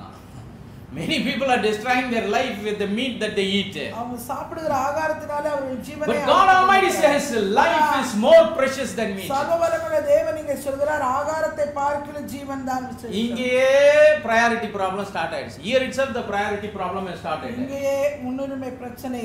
People have a wrong perspective about their life. அவங்களுடைய வாழ்க்கையை குறித்த ஒரு தவறான அறிவு அவர்களுக்கு உண்டு. That's what Jesus said. அதனால ஆண்டவர் சொன்னார், The life that you think as life is not the real life. நீ ஜீவன் நினைக்கிறதா உண்மையான ஜீவன் அல்ல. You are thinking about life for the survival of the body. இந்த சரீரத்துல நீ இருக்கிறத தான் நீ ஜீவன் என்று நினைத்துக்கொள். That's why you are thinking about what I will eat, what I will drink. அதனால தான் எண்ணத்தை குடிப்போம், எண்ணத்தை சாப்பிடுவோம் நினைக்கிறேன். But you have to live by the life that I have given you is what God says. நான் உனக்கு கொடுக்கிற ஜீவனிலே நீ வாழ்ந்தாய். That is why he said man shall not live by bread alone, அதற்காக அவர் சொன்ன வசனம் தான், but by every word that proceeds out of the mouth of மனுஷன் God. அப்பத்தினாலே மாத்திரமல்ல அவருடைய வாயிலிருந்து புறப்படுகிற ஒவ்வொரு வார்த்தையினாலும் பிழைப்பான் என்றார். Praise the name of the living God. Life is more than meat. எனவே ஆகாரத்தை பார்க்கலும் The life that God has given us is more than meat. தேவன் கொடுத்த இந்த ஜீவன் ஆகாரத்தை The பார்க்கலும் life that God has given us is more precious than the survival of our body. நம்முடைய சரீரத்தில் நாம் வாழ்கிற இந்த ஜீவனை காட்டிலும் இந்த வாழ்க்கையை காட்டிலும் ஜீவன் தேவன் கொடுத்த ஜீவன் மேன்மையானது. Then he says the body is, do you think the body is more precious than raiment? நீங்க நினைக்கிறீங்களா சரீரம் வந்து ஜீவனை காட்டிலும் வந்து மேன்மையானது? Or raiment more precious than body? இல்ல இந்த சரீரத்தை உடையை காட்டிலும் சரீரம் மேன்மையானது. Everybody is dressed up this morning. இந்த காலை வேளையில எல்லாரும் நன்கு But I tell you, the clothes that you are putting on is nothing compared to the body that is hiding inside your dress. இந்த ஆடை மறைத்திருக்கிற இந்த சரீரம் அதை காட்டிலும் மேன்மையானது என்று நான் அது ஒண்ணுமே இல்லை. Because if that body is not there, there is no place for the clothes that you are wearing. அந்த சரீரமே இல்லட்டா நீ எங்க போய் உன்னுடைய Dress போடுவே? Because the body is there, you are putting some clothes. அந்த சரீரம் இருக்கிறதுனால அந்த சரீரத்தை நீ So is the body great or the clothes that you are putting on is great? நீங்க சொல்லுங்க சரீரம் வந்து மேன்மையானதா உடுப்பு மேன்மையானதா? The body is important. சரீரம் தான் முக்கியம். That is more valuable. அதுதான் அதிக விலை. You can fix a value for the clothes that you are putting on your body. நீங்க போட்டுக்கிற இந்த உடுப்புக்கு ஒரு விலை மதிப்பை சொல்லலாம். But the body is priceless. It's very valuable. இந்த சரீரத்துக்கு வந்து விலை மதிப்பு கிடையாது. Even Jesus said, I have even purchased your body with my precious blood. ஆண்டவர் அந்த சரீரத்தை கூட அவருடைய விலைக்கரையினாலே நமக்கு கிடைத்தது. That's why this body has the hope to be changed into a heavenly body. அதனால தான் இந்த சரீரம் அது வானத்துக்குரிய சரீரமாய் மாறக்கூடிய Body is the temple of the living God. ஜீவனுள்ள தேவனுடைய ஆலயமாய் இந்த சரீரம் இருக்கிறது. So how do we look at life? எப்படி நீங்க வாழ்க்கையை நோக்கி பார்க்கிறீங்க? Our priority should not be a confused priority. நம்முடைய கொடுக்கப்படுகிற முன்னுரிமை முதலிடமே அதுல வந்து குழப்பம் There should not be wrong priorities in our life. தவறான ஒரு முதலிடம் நாம் செய்ய கூடாது. Verse number 26. Behold the fowls of the air. ஆகாயத்து பட்சிகளை கவனித்து பாருங்கள். For they sow not, neither do they reap, nor gather into barns. அவைகள் விதைக்கிறதுமில்லை, அறுக்கிறதுமில்லை, களஞ்சியங்களில் சேர்த்து Yet your வைக்கிறது. heavenly Father feedeth them. உங்களுடைய பரமபிதா அவர்களை போலப்பட்டுகிறார். Are you not much better than they? நீங்க அவர்களை காட்டிலும் விசேஷித்தவர்கள் அல்லவா? See, these fowls of the air, இந்த ஆகாயத்து பட்சிகள் they do not do any work merely for eating. அவங்க சாப்பிடுறதுக்காக எந்த ஒரு வேலையுமே அவங்க செய்யறது இல்ல. But it is fulfilling the purpose for which God created them. ஆனா ஆண்டவர் எதற்காக அவர்களை சிருஷ்டித்தாரோ அந்த நோக்கத்தை தீர்மானத்தை நிறைவேற்றுகிறது. That's why the birds they sing every morning. அதனால தான் அந்த பாத்தீங்கன்னா காலையில இந்த பறவைகள் When they எல்லாம் sing, they sing to their Creator. அப்படியே அவர்கள் நோக்கி அவர்கள் இடுகிற சத்தமானது சிருஷ்டிகரை It's நோக்கி fulfilling the purpose for which it is என்ன created. நோக்கத்துக்காக தீர்மானத்துக்காக தேவன் அதை சிருஷ்டித்தாரோ அதை நிறைவேற்றுகிறது. And that is why God is feeding them. He is faithful to feed them. அதனால தேவன் அவர்களை போஷிக்க அவர் உண்மையுள்ளவராக God says, இருக்கிறார். are you not much better than they? நீங்க அவங்களை காட்டிலும் விசேஷித்தவர்கள் அல்லவா? That's why God says, focus on the purpose for which you are existing. என்னத்துக்காக நீ இருக்கிறியோ அந்த நோக்கத்துல உன் கவனத்தை வை. Have the right priorities in your life. சரியான தேர்வை நீ செய். I have a purpose for your life. நான் உன்னுடைய வாழ்க்கைக்காக ஒரு I have a plan for your life. உன்னுடைய வாழ்க்கைக்காக ஒரு திட்டத்தை That's why Jesus Christ, when He came into this world, இயேசு கிறிஸ்து இந்த பூமியில வந்தபோது He சொன்னார், showed us how to live our life in this நம்முடைய world. வாழ்க்கை நாம் எப்படி வாழ வேண்டும் என்று நமக்கு He also lived in flesh and blood. அவரும் மாம்சத்தும் இரத்தத்தோடு இந்த பூமியில As வாழ்ந்தார். children are the partakers of flesh and blood, so also He came. அவருடைய பிள்ளைகள் மாம்சத்தையும் இரத்தத்தையும் உடையவராய் இருக்கிறது போல அவரும் மாம்சத்தையும் இரத்தத்தையும் உடையவராய் But வந்தார். what was the bread He ate? ஆனா அவர் எப்படிப்பட்டதான அப்பத்தை What was the சாப்பிட்டார்? meat He ate? அவர் எப்படிப்பட்டதான ஆகாரத்தை He உண்டார்? said, my meat is to do the will of Him that sent me. என்னுடைய போஜனம் என்னை அனுப்பின பிதாவுடைய சித்தத்தை நிறைவேற்றி முடிப்பதாக. I am focusing on my life that is more precious. இந்த வாழ்க்கை நான் வாழ்ற கவனம் எல்லாம் அதுல நான் வச்சிருக்க சித்தத்தை நிறைவேற்றுகிறது. That life that God has given me has a purpose. ஆண்டவர் இங்கே எனக்கு கொடுத்திருக்கிற இந்த வாழ்க்கையிலே அதை குறித்த ஒரு நோக்கம் That is to do the will of God, to fulfill the purpose of God. தேவனுடைய சித்தத்தை அவருடைய திட்டத்தை இந்த பூமியிலே நான் That is my meat. அதுதான் என்னுடைய ஆகாரம். Praise the name of the living God. நாமத்துக்கே. Because I am having that as the priority of my life, அதுவே என்னுடைய வாழ்க்கையின் முதலிடமாய் இருக்கிறதுனால I don't need to worry about what I will eat, what I will drink. என்னத்தை போய் சாப்பிடுறது, என்னத்தை குடிக்கிறது, என்னத்தை உடுத்துறது நான் கவலைப்படல. It will automatically come. ஏன்னா அது தானாவே எனக்கு கிடைக்கும். Praise the name of the living God. நாமத்துக்கே மகிமை. Why do you go to work every morning? ஒவ்வொரு நாள் எதுக்கு காலையில A lot வேலைக்கு of people, போறீங்க? they curse their work. அநேகர் வேலைக்கு போகும்போது அதை சாவமா While going to work, they are cursing their work. வேலைக்கு போகணும், ஏன் வேலைக்கு போகணும்? While they are working, they are cursing their அது work. ஒரு வேலை செஞ்சுட்டே இருக்கும்போது While coming back home, they are cursing their work. வீட்டுக்கு வந்த பின்பு வேலைக்கு சாவம். Why?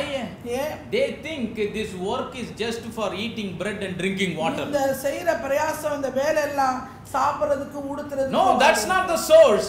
அது ஆதாரம் Every இல்லைங்க. bread and every ounce of water, it comes from our source, our Lord Jesus.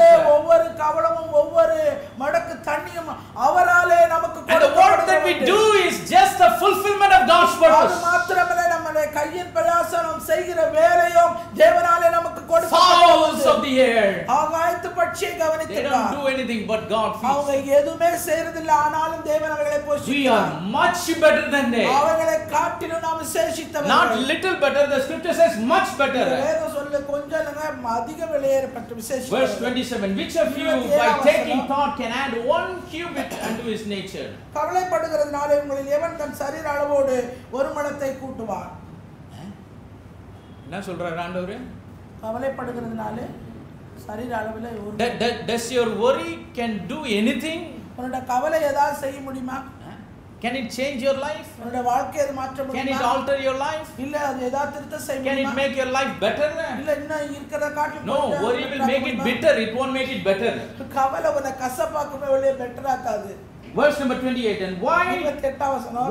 take ye thought for raiment? ஏன் உடைக்காக நீ கவலைப்படுகிறாய்? Consider the lilies of the field.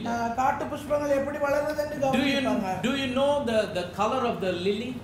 Lily அந்த காட்டு புஷ்பத்தினுடைய நிறத்தை பார்த்திருக்கீங்களா? White. வெள்ளை. Glowing white. ஒரு பிரகாசிக்கிற வெள்ளை. Blooming white. அது பிரகாசி வெளிச்சமுள்ள ஒரு வெள்ளை. How they grow, they toil not, they spin, they do not spin. அவைகள் உழைக்கிறதும் இல்லை, நூற்கிறதும் இல்லை. Verse 29. 29 Even Solomon in all his glory was not arrayed like one of these. என்றாலும் சாலமோன் முதலாய் தன் சர்வ மகிமையிலும் அவளில் ஒன்றை போலாகிலும் உடுத்தி இருந்ததில்லை என்று உங்களுக்கு Why God is connecting Solomon with the lilies of the field? ஏங்க சாலமோன அந்த காட்டு புஷ்பத்தோட தேவன் We all know Solomon was one of the greatest kings. ராஜாக்களிலே மிகவும் பெரியதான Not one of the greatest, but the greatest king. அவன் ஒருவனே ஞானமுள்ள பெரிய Because when God gave his wisdom to him, ஏனென்றால் அவனுக்கு ஞான தேவன் he said, there was no one like you, there will be no one afterwards. சாலமோனை பார்த்து சொன்னது உனக்கு முன்னாடி ஒருத்தன் இல்ல, உனக்கு பின்னாடி Of course, Jesus Christ is greater than Solomon. சாலமோனை காட்டிலும் பெரியவர் தேவன் ஒருவரே. Jesus said, greater than Solomon is here. இங்கே சாலமோனிலும் பெரியவர் இருக்கிறார் என்று இயேசு சொன்னார். But Jesus is not the king, he is the King of kings. ஆனால் இயேசு ராஜா அல்ல, ராஜாதி ராஜா. But there was no king like Solomon. ஆனால் சாலமோனை போல ராஜா எவரும் God இல்லை. gave him everything that he did not ask for. கேட்காத எல்லாவற்றையும் தேவன் அவனுக்கு But in those days the kings, they wore brightest beautiful white robes sometimes. அந்த நாட்களிலே வாழ்ந்த ராஜாக்கள் அதிக வெண்மையுடைய பிரகாசமுள்ள வெண்வஸ்திரங்களை அவர்கள் தரிப்பார்கள். The white robes the kings wear, it cannot be compared with any other white. அவர்கள் உடுத்துகிற அந்த வெண்மை வேறு எந்த வெண்மையோடு ஒப்பிடப்பட முடியாத ஒரு நிறம். But God says, ஆனா ஆண்டவர் சொல்றாரு, the lilies of the field, அந்த காட்டு புஷ்பம் இருக்கு பாரு, காட்டு பூ, it's even brighter than the white robe that Solomon wore. Solomon உடுத்திருந்த காட்டிலும் மேன்மையானது. Praise the name of the living God. What did they do for that? அத வச்சு அவங்க என்ன செய்ய போறாங்க? What kind of spinning it did to get that color? அந்த நிறத்தை அடைய அது என்ன நூற்பு செய்கிறது, என்ன வேலை செய்கிறது? It never did anything. அது எதுவுமே செய்யலங்க. But God gave that natural ஆனால் glow. தேவன் இயற்கையாகவே அதை God gave that natural beauty. தேவன் இயற்கையாகவே ஒரு அழகை God gave that natural blossom and shining. இயற்கையாகவே தேவன் அதற்கு ஒரு வனப்பையும் ஒரு மகிமையும் கொடுத்தார். Why you are worrying? ஏன் நீ கவலைப்படுகிறாய்? Are you not much better than lilies of the field? நீ அந்த காட்டு புஷ்பத்தை காட்டிலும் விசேஷித்தவன் அல்லவா? Verse number 30, wherefore if God so clothe the grass of the field, which today is and tomorrow is cast into the oven, shall he not much more clothe you, O ye of little faith? விசுவாசிகளே, இன்றைக்கு இந்த நாளைக்கு அடுப்பிலே போடப்படும் காட்டுப்புழுக்கு தேவன் இவ்விதமாக உடுத்துவித்தால் உங்களுக்கு உடுத்துவிப்பது அதிக நிச்சயம் அல்லவா? So the priority problem is not only triggered by comparing God and the gifts that God gave.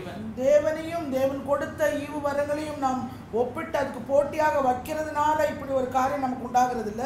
And also this priority problem comes because of little faith, the lack of faith. விசுவாச குறைவு, விசுவாசம் இல்லாததினாலும் கூட நாம அந்த முன்னுரிமை செய்கிறது முதலிடம். See, this covenant life is a life of faith. நாம் வாழ்கிற இந்த உடன்படிக்கையின் வாழ்க்கை ஒரு விசுவாச வாழ்க்கையாகும். The Bible says we walk by faith and not by sight. வேதவசனம் சொல்லுது நாம் தரிசித்து நடமாவன் விசுவாசித்து The scripture says the just shall live by faith. விசுவாசத்தினாலே நீதிமான் பிழைப்பான் என்று வேதவசனம். How can someone live the life of faith with a little faith? அற்ப விசுவாசத்தை கொண்டு எப்படி ஒருவன் விசுவாச So the priority problem is not only because of comparing God with the gifts of God, but also because of little faith. தேர்ந்தெடுக்கிற இந்த காரியத்துல தேவனையும் தேவன் கொடுத்த ஈவையும் நாம் போட்டியாக வைக்கிறதுனால மாத்திரமில்ல, நமக்குள்ள விசுவாசம் குறைவுபடுகிறதுனாலும் விசுவாசம் இல்லாததுனாலும் உண்டாகிறது. Then the Lord said in verse 31, ஆண்டவர் 31ஆம் வசனத்தில் the lilies of the field, their life duration is 24 hours. அந்த காட்டு புஷ்பத்துக்கு அதனுடைய வாழ்க்கை ஆயுள் காலமே 24 மணி நேரம் தான்.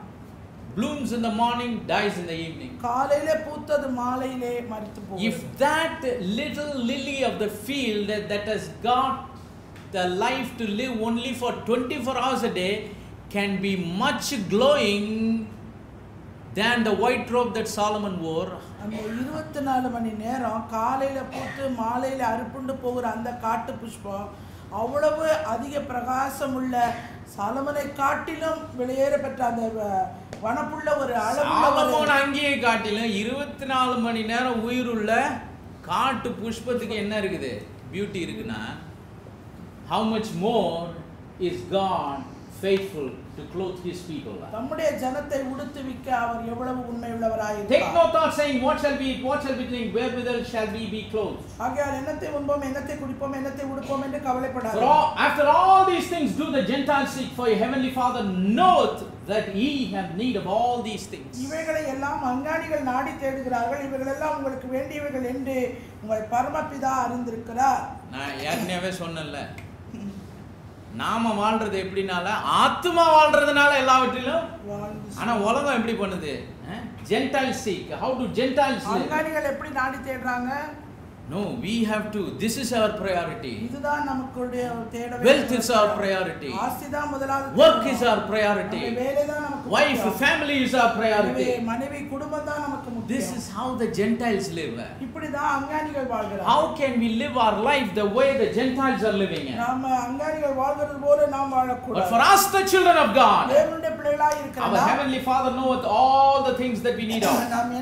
நமக்கு என்ன தேவைன்னு நம்முடைய பரமபிதா Seek அறிந்திருக்கிறார். ye first the kingdom of God and His righteousness, and all these things shall be added unto you. முதலாவது தேவனுடைய ராஜ்யத்தையும் அவருடைய நீதியை தேடுங்கள், அப்பொழுது இவைகளெல்லாம் உங்களுக்கு கூட He said, கொடுக்கப்படும். seek ye first.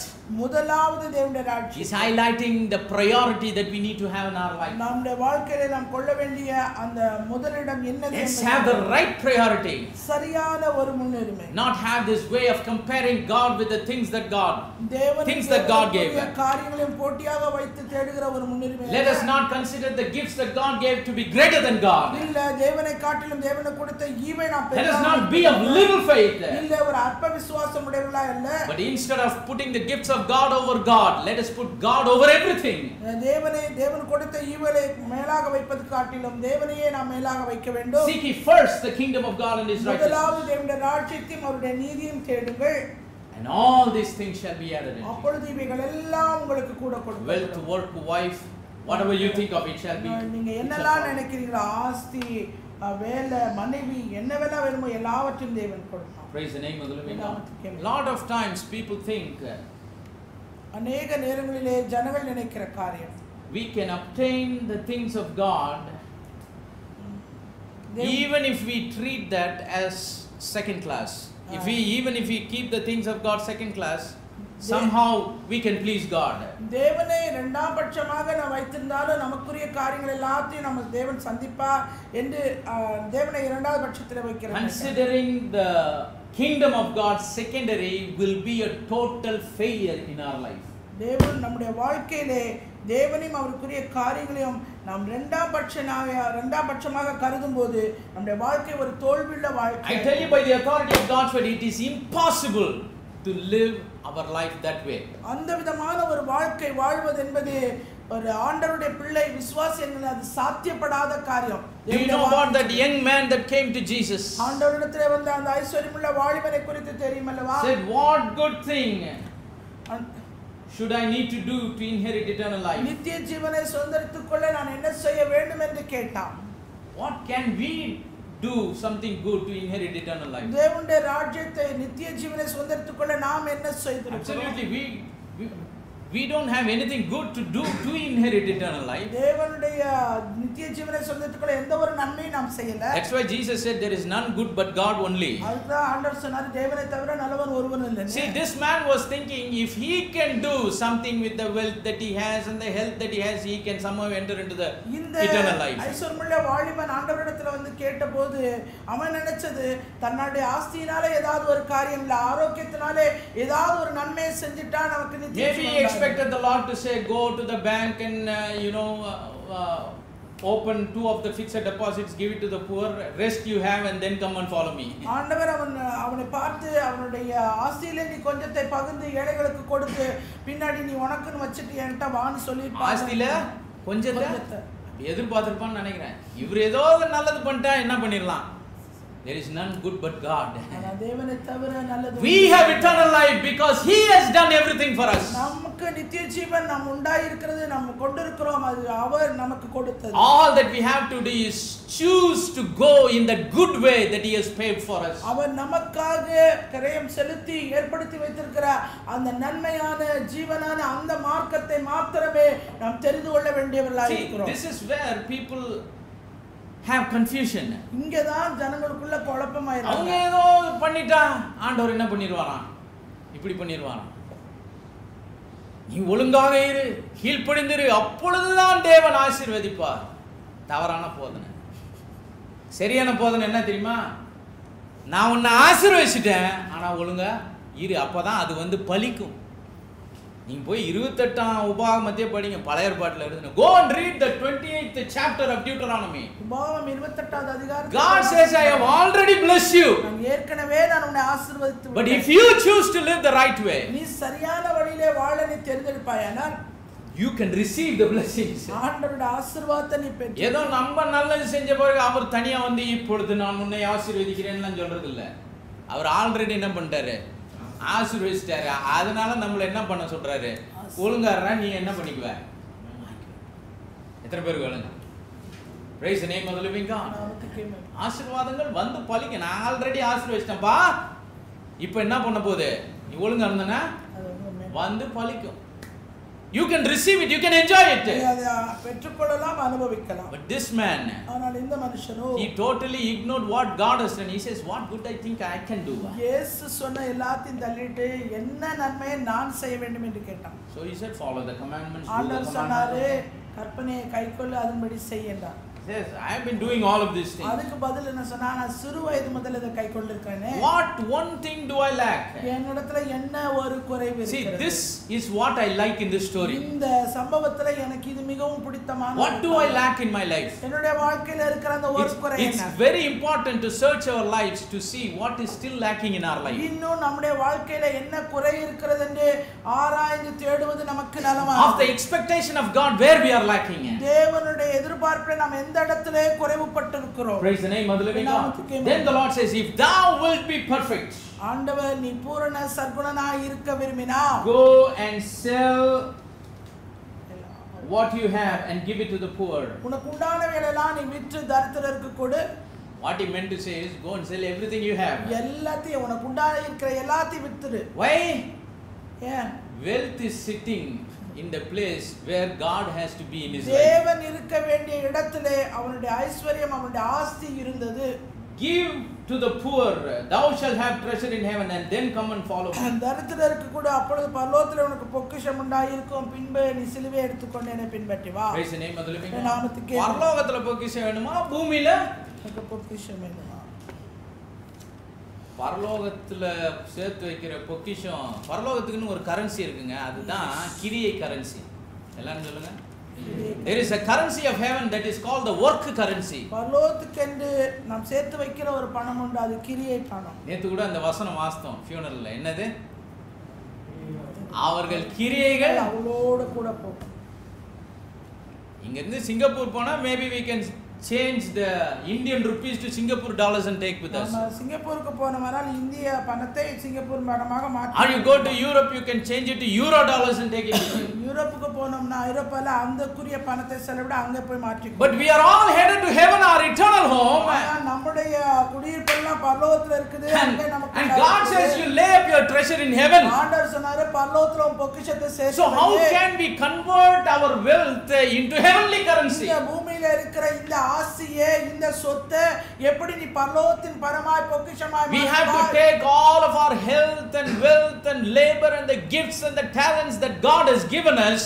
தேவன் நமக்கு இந்த வாழ்க்கையிலே கொடுத்திருக்கிற இந்த ஜீவன், இந்த வேலை, இந்த ஆஸ்தி, இந்த சுகம், உன்னுடைய திறமைகள், தாளந்துகள் எல்லாவற்றையும் do it to fulfill the purpose of God, will of God, the plan of God. தேவனுடைய நோக்கத்தை, தேவனுடைய திட்டத்தை நிறைவேற்றுவதிலே நாம் செலவிட வேண்டும். And then what will happen? அப்பொழுது என்ன நடக்கும்? You are changing it into heavenly currency. இந்த பூமியில இருந்து பரலோகத்திலே உன் பொக்கிஷத்தை You are depositing into that bank. அந்த வங்கியிலே நீ பணத்தை சேர்க்கிறவனாய் You do இருக்கிறாய். God's work today.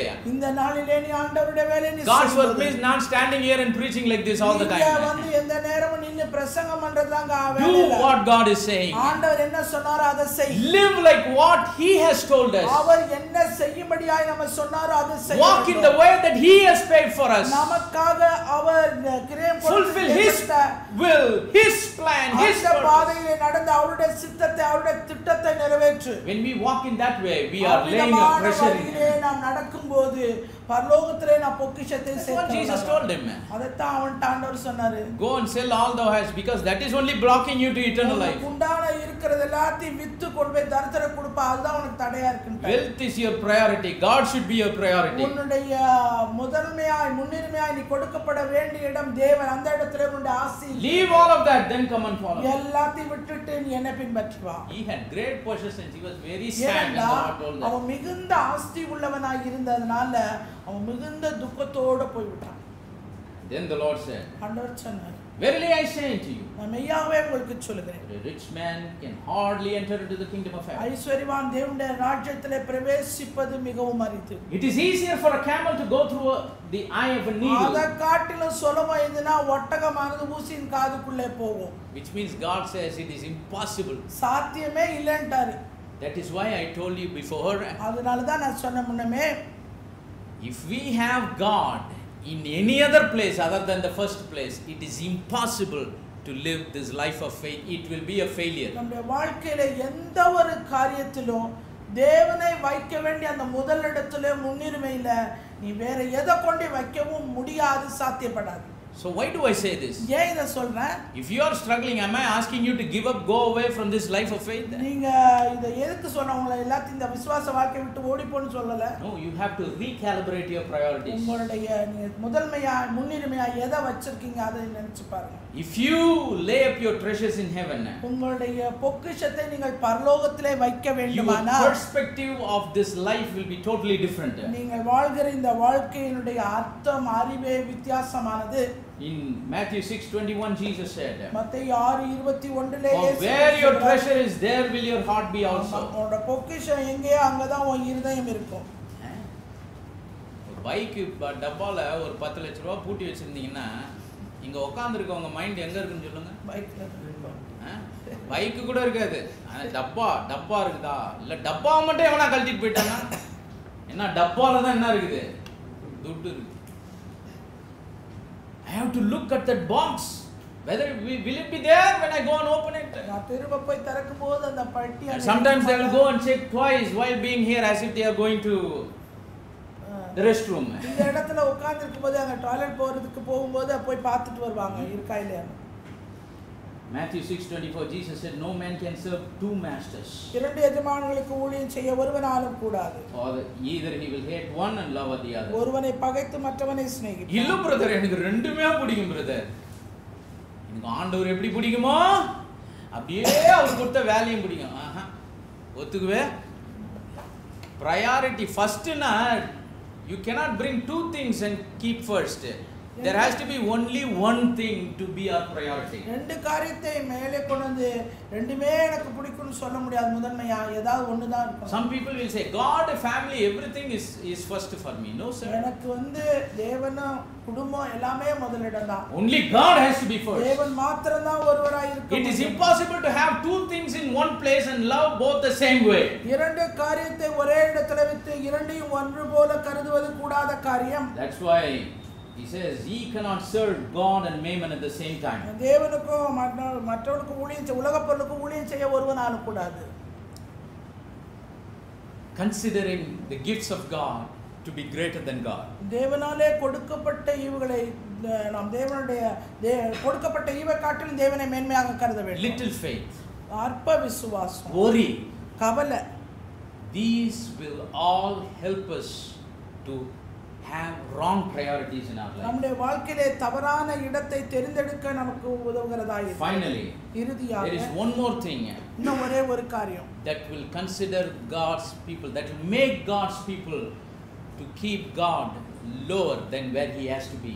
தேவன் கொடுத்த காரியங்களுக்கு கீழாய் வைத்து மதிப்பீடு செய்ய வேண்டும். We all know about the story of centurion who came to Jesus for the healing of his servant. தன்னுடைய வேலைக்காரனுடைய சுகத்துக்காக வந்த நூற்றுக்கதிபதியை பற்றி நன்றாக தெரியும். It's in Matthew chapter number 8. மத்தேயு 8வது அதிகாரம். His servant was sick at home. அவனுடைய வேலைக்காரன் வீட்டிலே வியாதியாய் He conveyed that to Jesus.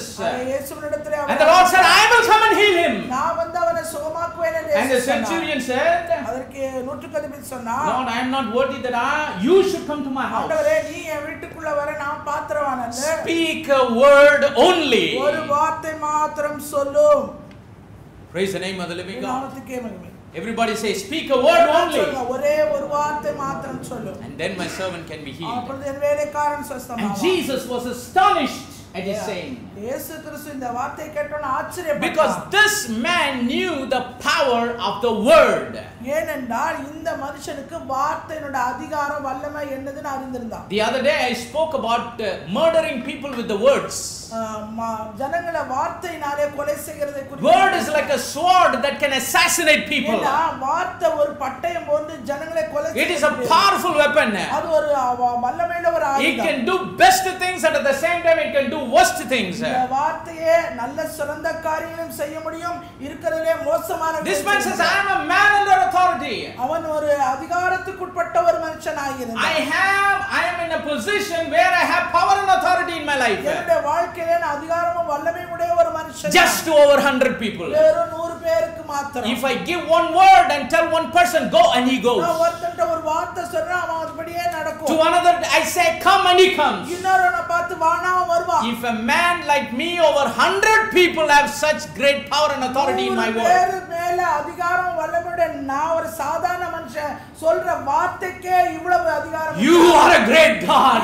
பெரிய தேவன். You are the creator of this world. இந்த உலகத்தை சிருஷ்டித்தவர். You are the eternal almighty God. நித்தியமான சர்வ வல்லமையுள்ள தேவன். Omniscient, omnipresent, and omnipotent God. சர்வ வியாபி சர்வ வல்லமையுள்ள தேவன். The one word that you say, நீ சொல்லுகிற அந்த ஒரே வார்த்தை it has got power and authority over everything. எல்லாவற்றின் மேலும் அதிகாரம் உடையது. Because he was talking to Jesus, ஏனென்றால் அவன் இயேசுவினிடத்தில் a பேசினான். man who had all power and authority. சகல அதிகாரம் வல்லமையுடைய அவரிடத்தில் Lord, one பேசினான். word you say, ஆண்டவரே ஒரு வார்த்தை மாத்திரம் it can go to my house. நான் வீட்டுக்கு போவேன் ஆண்டவரே. It can go to my, the word can go to my house. வார்த்தை என்னுடைய வீட்டுக்கு போகும். That one word is enough for my அந்த servant. வார்த்தை ஒரு வார்த்தையின் That வேலைக்காரனுக்கு one word can cure the body of my அந்த servant. ஒரு வார்த்தையின் வேலைக்காரன் சரீரத்தை That one சுகமாக்கும். word can deliver him. அந்த ஒரு வார்த்தை அவரை He விடுதலையாக்கும். knew the power of the word of God. வார்த்தையினுடைய அதிகாரத்தை வல்லமையும் அவன் That's why the அறிந்தார். scripture says the sword of the spirit is the word of God. It's a sword. It's a powerful weapon. ஆவியின் பட்டயம் ஆகிய தேவ வசனம் என்று வேதம் சொல்லுகிறது. You can use sword for many things. எனவே பட்டயத்தை நம்ம எல்லாத்தையும் Yes, with the sword you can kill the people. பட்டயத்தை வச்சு ஜனங்களை கொலை But செய்யலாம். with the knife you can cut a cake and you can feed the அதே people. நேரம் அதே ஒரு கத்தியை வச்சு கேக்க வெட்டி திங்கவும் It can செய்யலாம். feed the people and it can kill the people. It ஜனங்களை can do anything. போஷிக்கவும் முடியும், ஜனங்களை கொலை செய்யவும் முடியும். This sword of the spirit, the word of God. இந்த தேவ வசனமாகிய ஆவியின் It's பட்டயம் life for your soul, அது உன்னுடைய ஆத்துமாவுக்கு ஜீவன் உள்ளது. but death for the devil. ஆனா பிசாசுக்கு அது Praise the name of the Lord. It's a death for the devil. ஆனா பிசாசுக்கு அது மரணமாய் இருக்கும். ஆமென். Then Jesus said, இயேசு மீண்டும் சொல்கிறார். verse number 10. 10ஆம் When வசனம். Jesus heard it, he marveled and said to them that followed him, இயேசு அவரை பின் செல்வர்களை பார்த்து ஆச்சரியப்பட்டு சொன்ன காரியம். you people are coming behind me. எனக்கு பின்னாடி வந்துட்டு See, இருக்கீங்களே. Jesus knew why they were coming behind him. அவங்க எதுக்காக அவர் பின்னாடி வர்றாங்கங்கறதை இயேசு அறிந்திருந்தார். 5 loaves of bread, 2 fishes, 5,000 people eating, brother. 5 அப்ப 2 மீன் 5,000 பேர் That's why when he சாப்பிட்டாங்க. said, I am the bread of life, everybody went away. அப்பதான் ஜீவ பண்ணானே எல்லாரும் போய்ட்டான். He is talking to the people that are following him because he knows why these people are அவரை following him. பின்பற்றி வருகிற ஜனங்கள் இன்னார் என்று எதற்காக வருகிறார்கள் என்பதை இயேசு He அறிந்திருந்தார். knew except that 11 people, அந்த many are not following him for good things. அவரை பின்பற்றுகிறவர்கள் வேறு எதுக்காகவும் வரல. He said, I have not found so great faith in Israel. இஸ்ரவேலருக்குள்ளும் நான் இப்படிப்பட்ட விசுவாசத்தை I காணவில்லை. came for my people, they are not realizing the power of my words. நான் என்னுடைய What I can do. ஜனங்களுக்காக என்னுடைய சொந்தத்துக்காக வந்தேன். ஆனா அவர்களோ என்னுடைய வல்லமையை என் அதிகாரத்தை அவர்கள் அறியவில்லை. This is very important, verse number 11. 11ஆம் வசனம் மிக முக்கியம். He says, many will come from east and west and sit down with Abraham and Isaac and Jacob in the kingdom of heaven. அநேகர் கிழக்கிலும் மேற்கிலும் இருந்து வந்து பரலோக ராஜ்யத்தில் ஆபிரகாம், ஈசாக்கு, யாக்கோபு என்பவர்களுடைய பந்தியிருப்பார்கள். And verse number 12 is a total bombshell. 12ஆம் வசனம் மொத்தமா போட்டு தள்ளிட்டாரு. But the children of the kingdom ராஜ்யத்தின் புத்திரரோ will be cast into outer darkness. There shall be weeping and gnashing of teeth. புறமான இருளிலே தள்ளப்படுவார்கள், அங்கே அழுகையும் பற்கடிப்பும் உண்டாயிருக்கும். ஏங்க யாருங்க புறமான இருள போவா? பிசாசின் மக்கள் பிரதர். நரகத்துக்கு போறது யாரு? இங்க என்ன வசனம் சொல்லுது? ராஜ்யத்தின் people who think they are children of the kingdom. ராஜ்யத்தின் புத்திரர் என்று தங்களை நினைத்துக் கொண்டிருக்கிறவர்கள். என்னங்க என்ன பாவம் பண்ணாங்க?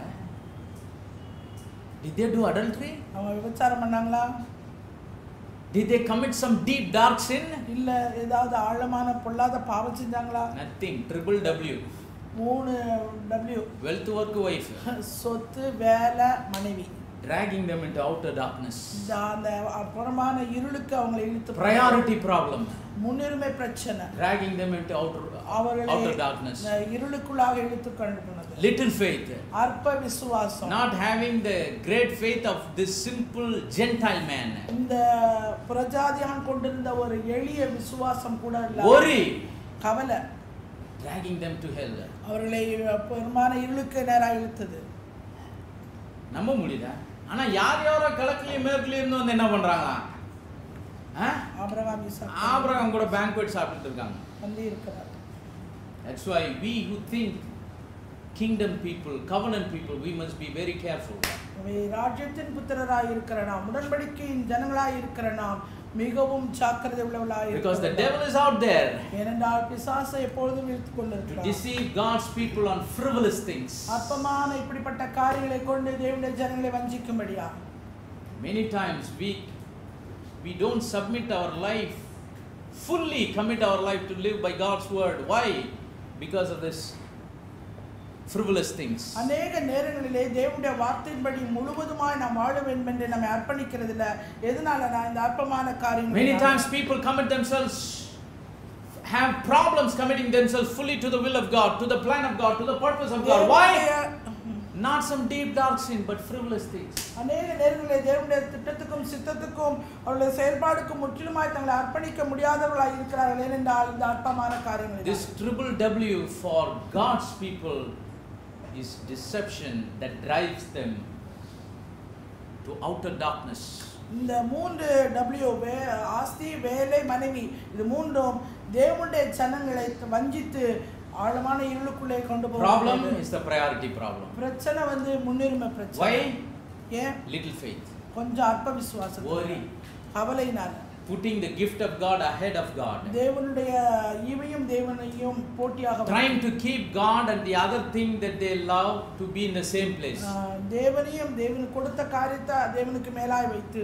Not realizing the greatness of God's power. தேவனுடைய that is in his word. அவருடைய வார்த்தையில் இருக்கிற அதிகாரத்தையும் வல்லமையும் உணராத ஒரு நிலை. Let's not be deceived by frivolous things. இப்படிப்பட்ட அற்பமான காரியத்தினாலே நாம் வஞ்சிக்கப்படாதே. உங்க வாழ்க்கையை பிசாசு ஏதோ பெரிய பாவத்தை வச்சிலாம் என்ன பண்ண மாட்டான்? வஞ்சிக்க மாட்டான். சாதாரண விஷயம். Triple W like I said. நான் சொன்னது போல 3 family, wealth, work. குடும்பம், ஆஸ்தி, வேலை, மனைவி. That will drive us away from the eternal price that God has given us. தேவன் நமக்கு கொடுத்திருக்கிற அந்த நித்தியமான பங்கிலிருந்து நம்மை இழுத்து வேறு. I am refusing to be deceived by frivolous things of this life. இந்த வாழ்க்கையில் இருக்கிற இந்த அற்பமான காரியங்களினாலே நான் வஞ்சிக்கப்படுவதற்கு நான் உன்னை புறக்கணிக்கிறேன் என்றார். God bless you all in Jesus' name. இயேசு கிறிஸ்து நாமத்தில் யாவரையும் ஆசீர்வதிப்பார். Let us all stand. நாம் யாவரும் எழுந்து நிற்போம்.